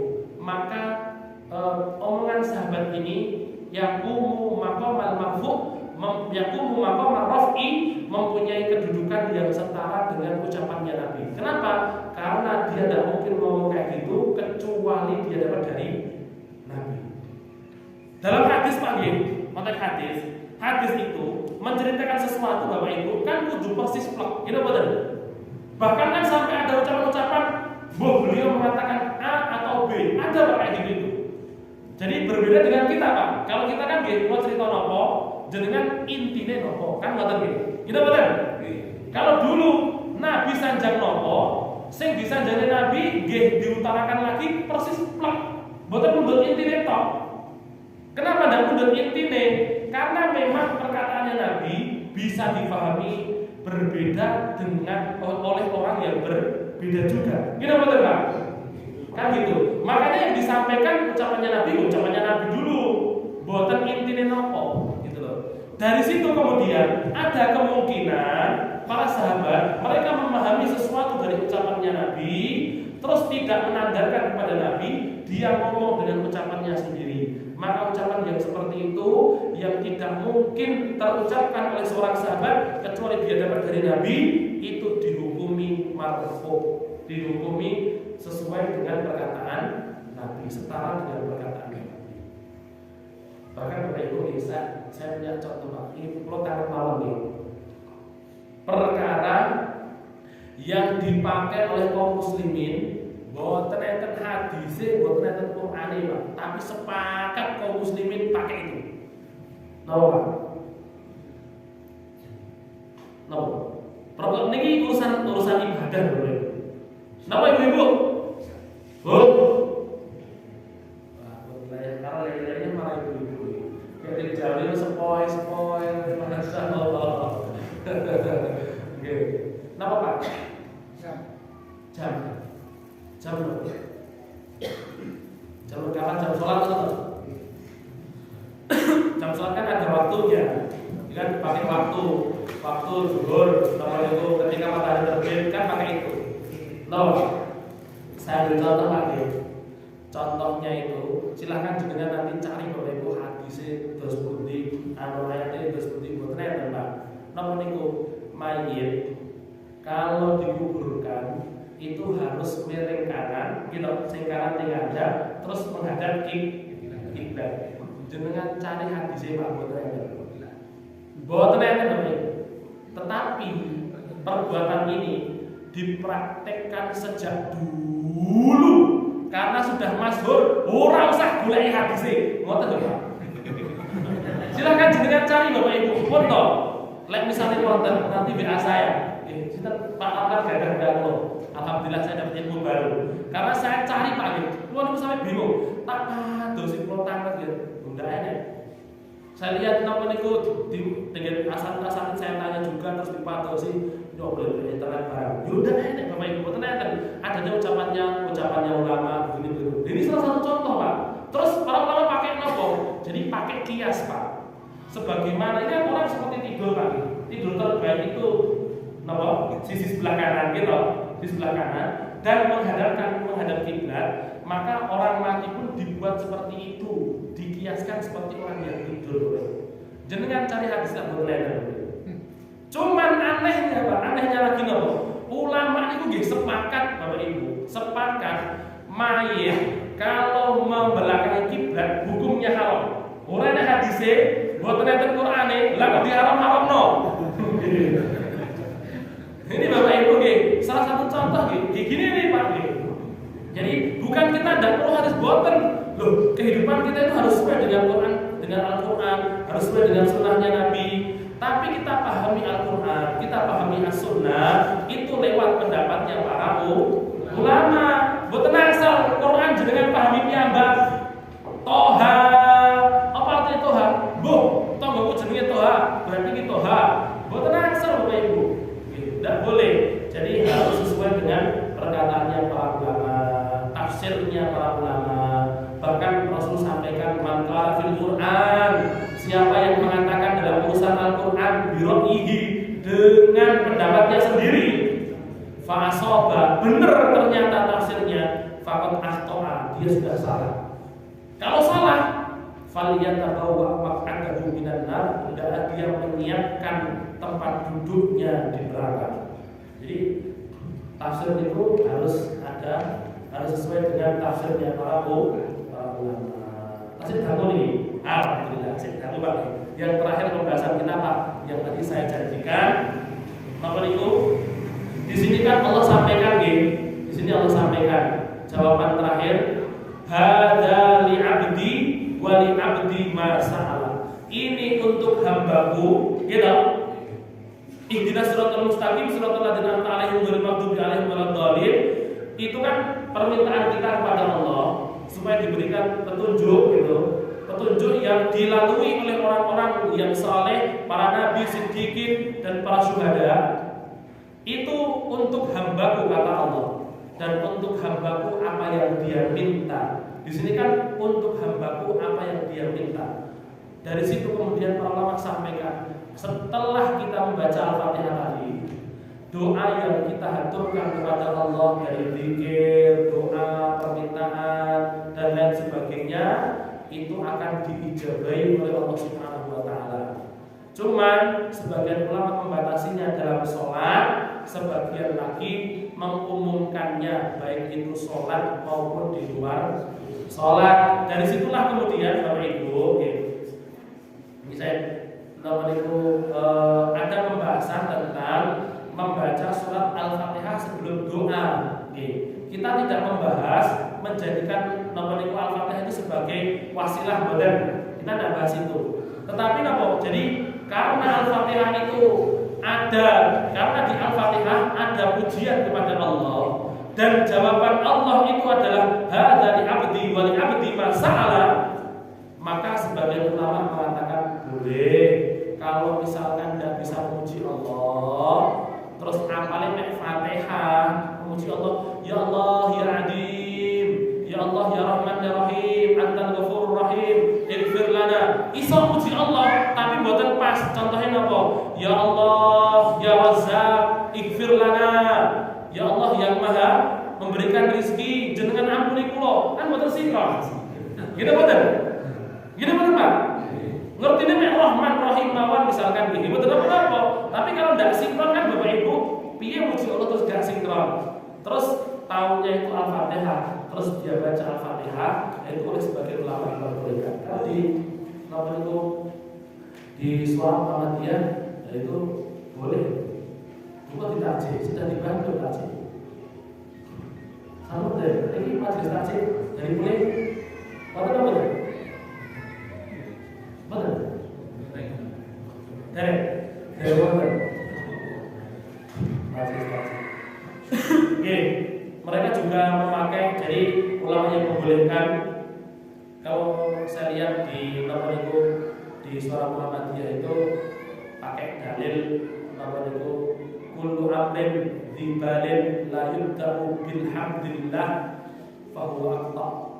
Setiap urusan yang punya akhir, yang punya akibat tidak dimulai dengan alhamdulillah, maka dia terputus dari rahman, terputus dari ampunan dan lain sebagainya.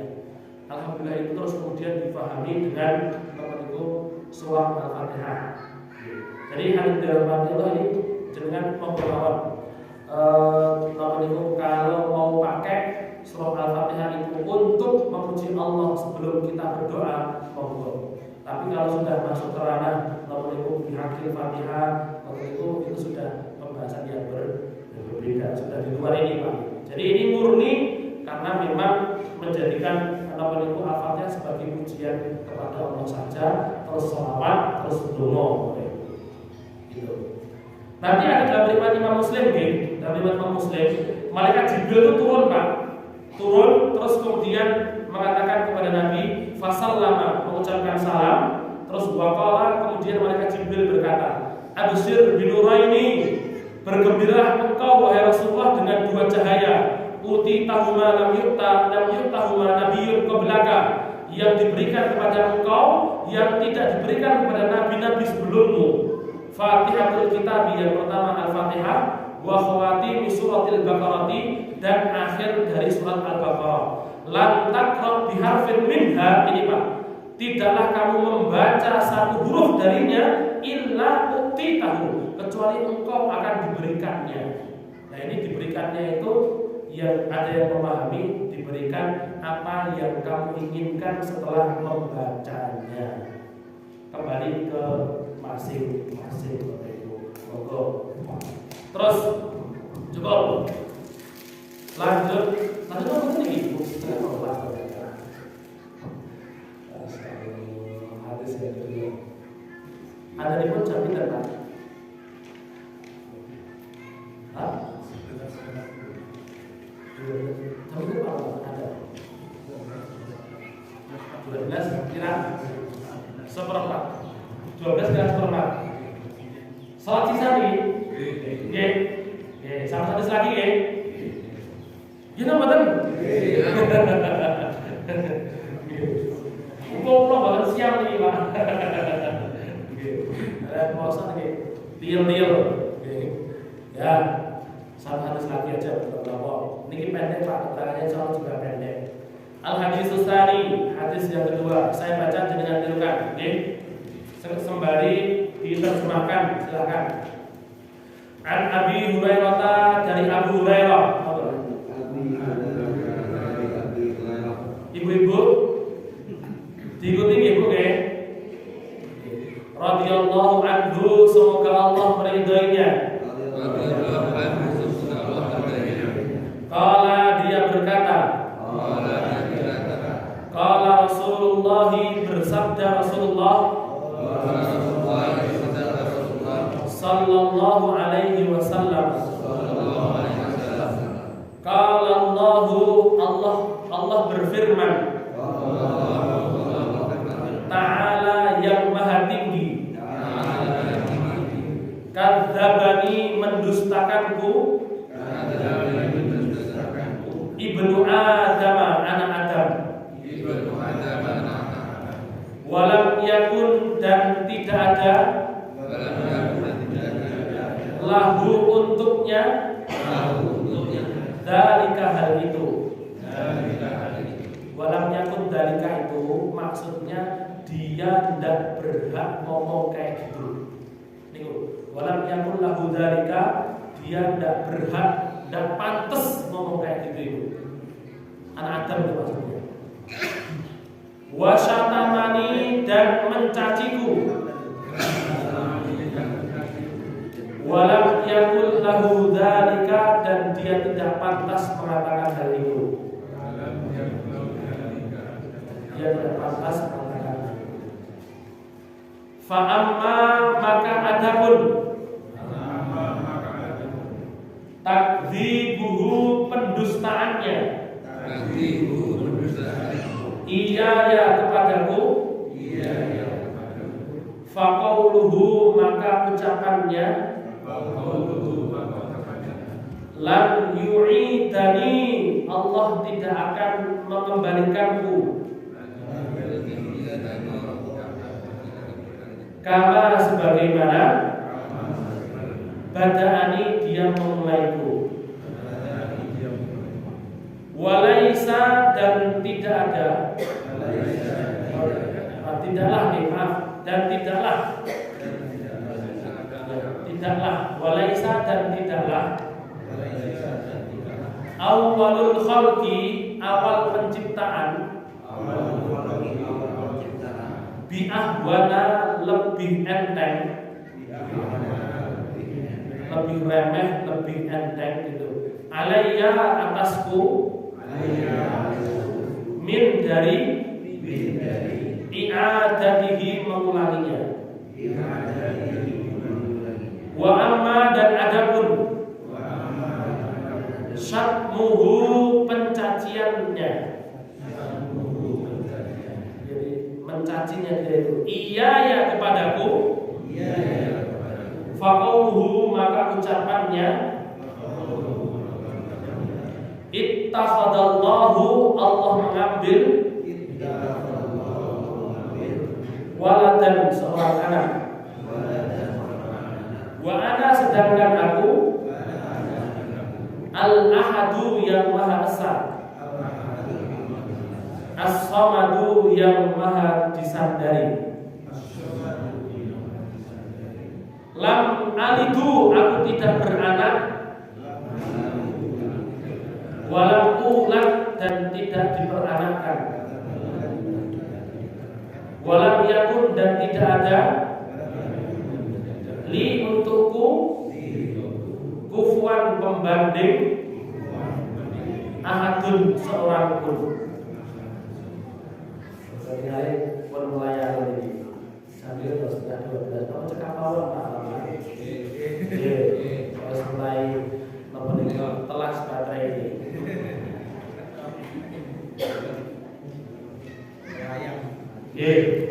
Kita cukupkan dulu sampai sekian. Insya Allah kita akan sambung di pertemuan-pertemuan yang akan nanti. Ada yang mau ditanyakan? Monggo. Di awal tadi Bapak mengatakan bahwasanya kalau sebutkan ayat yang mengandung itu mengucapkan, kalau dalam sholat bagaimana?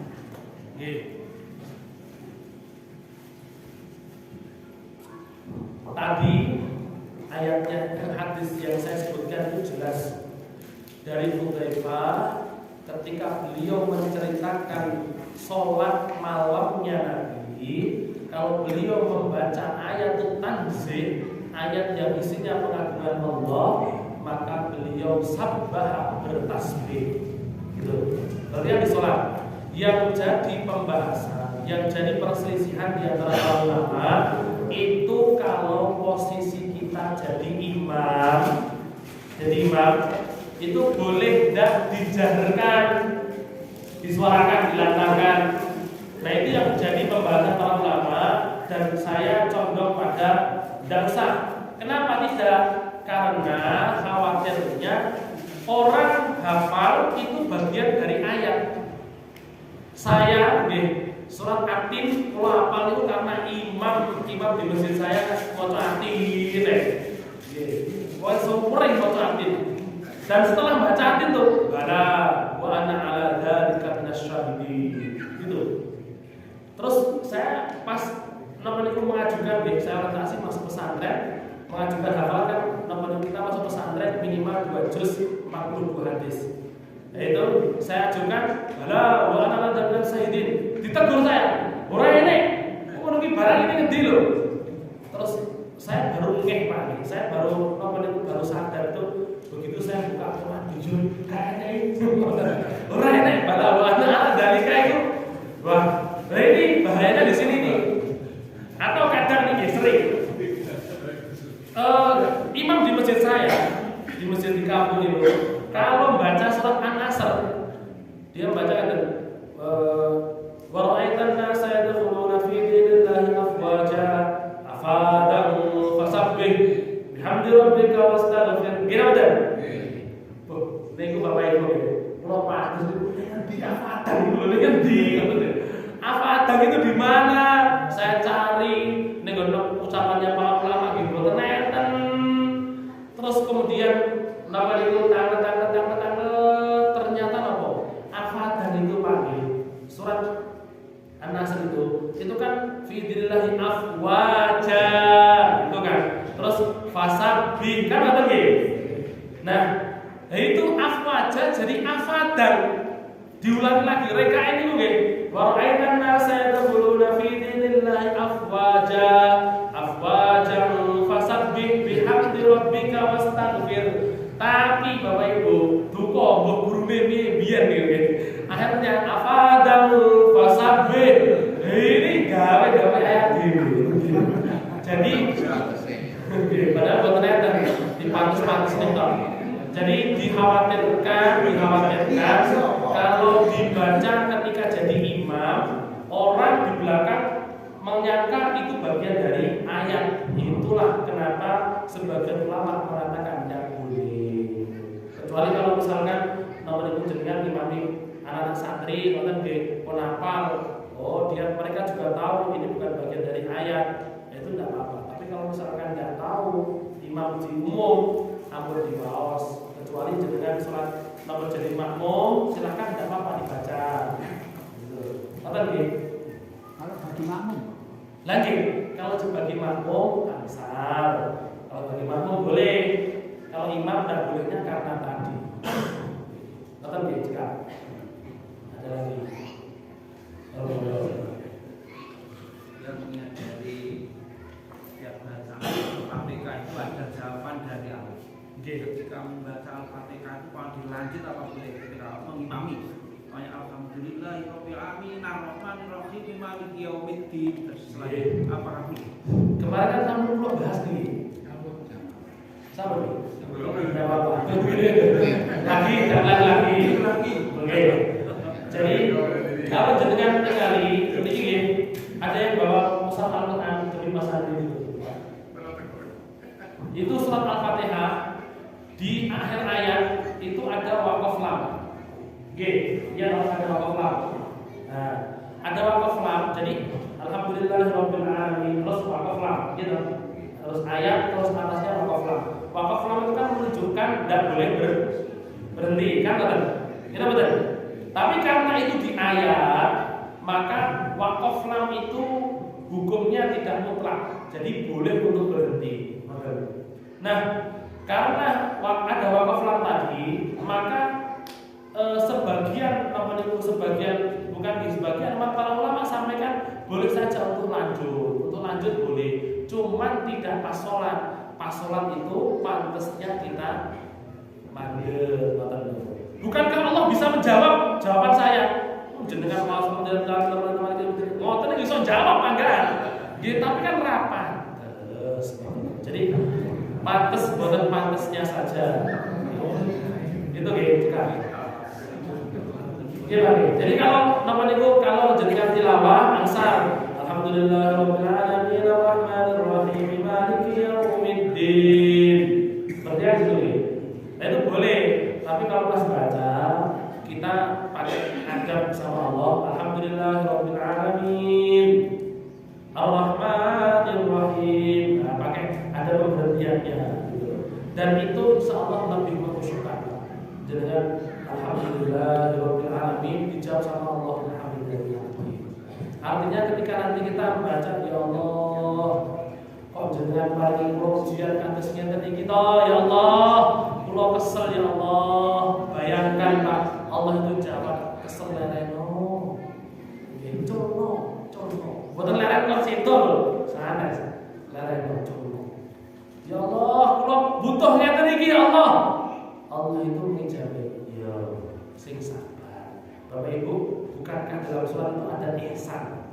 Ihsan itu kamu beribadah kepada Allah seakan kamu melihat Dia. Enggak tahu, kita lupa. Berarti memang dalam beribadah itu Pak, kita diperintahkan untuk membayangkan Allah. Apa bayangkan itu nih? Namanya rondo sebelah. Rondo sebelah. Oke, mengatakan ada lagi? Cukup ibu-ibu? Benar. Gini ya. Oh, gini. Kami sudah membaca itu tentang Al-Fatihah. Pertama itu pakai tahu. Apa setiap Fatihah itu membaca Fatihah itu tetap baca tahu atau baca tahu dalam bacaan Fatihah? Itu kan bukan Al-Fatihahnya. Kalau di Al-Fatihah itu kan yang ada itu Bismillah. Bismillah bagian daripada surah Al-Fatihah. Ayat pertama kan Bismillahirrahmanirrahim. Ayat yang kedua baru Alhamdulillahirrahmanirrahim. Dan itu sudah mutawatir dicetak nomor itu diyani oleh seluruh kaum muslimin dan dicetak di buku Mushaf Utsmani, artinya sudah disepakati. Terus kemudian tahu bagaimana kalau Al-Quran itu bervarias. Itu dalam takdir lama itu kan pertama itu ada perintah tahu. Perintah untuk tahu ketika baca Al-Fatihah. Jadi nyata ini juga perlu penjelasan dalam takdir. Jadi mau takdir mau dijelaskan oleh Quran. Gini teman.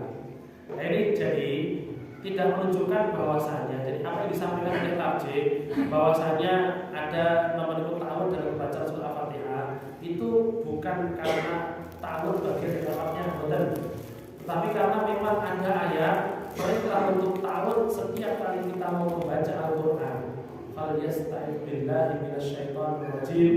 Itu yang kemudian disitulah penafsiran itu jadi multi tafsir.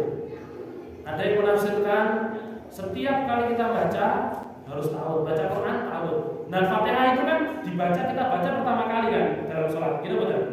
Ayat Al-Quran kita baca pertama kali. Itulah kenapa dalam fatwa tarjih ya Fatihah itu ada ta'awudnya. Karena memang kita mau baca Al-Quran sebelumnya kan dereng. Pertama itu aja kan, maka kita baca ta'awud. Ada yang memahami ta'awud itu untuk awal kali ketika kita membaca Al-Quran. Ada yang memahami setiap kali baca Quran, setiap kali misalkan jenengan tadarus atau misalkan tadarus maos atau ketika saya baca ta'awud terus bismillah, terus situ baca ta'awud bismillah, terus lagi sampai saya ta'awud lagi bismillah lagi, walaupun di pertengahan ayat.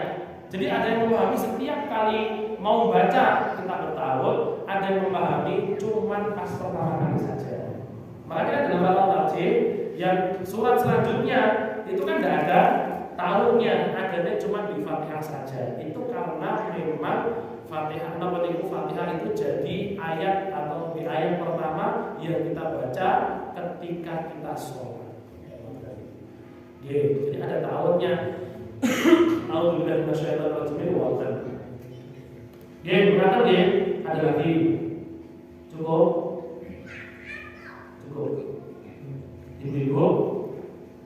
Ibu-ibu lagi berkenan bertanya. Kita cepat sampai sekian dulu, kurang lebihnya mohon maaf.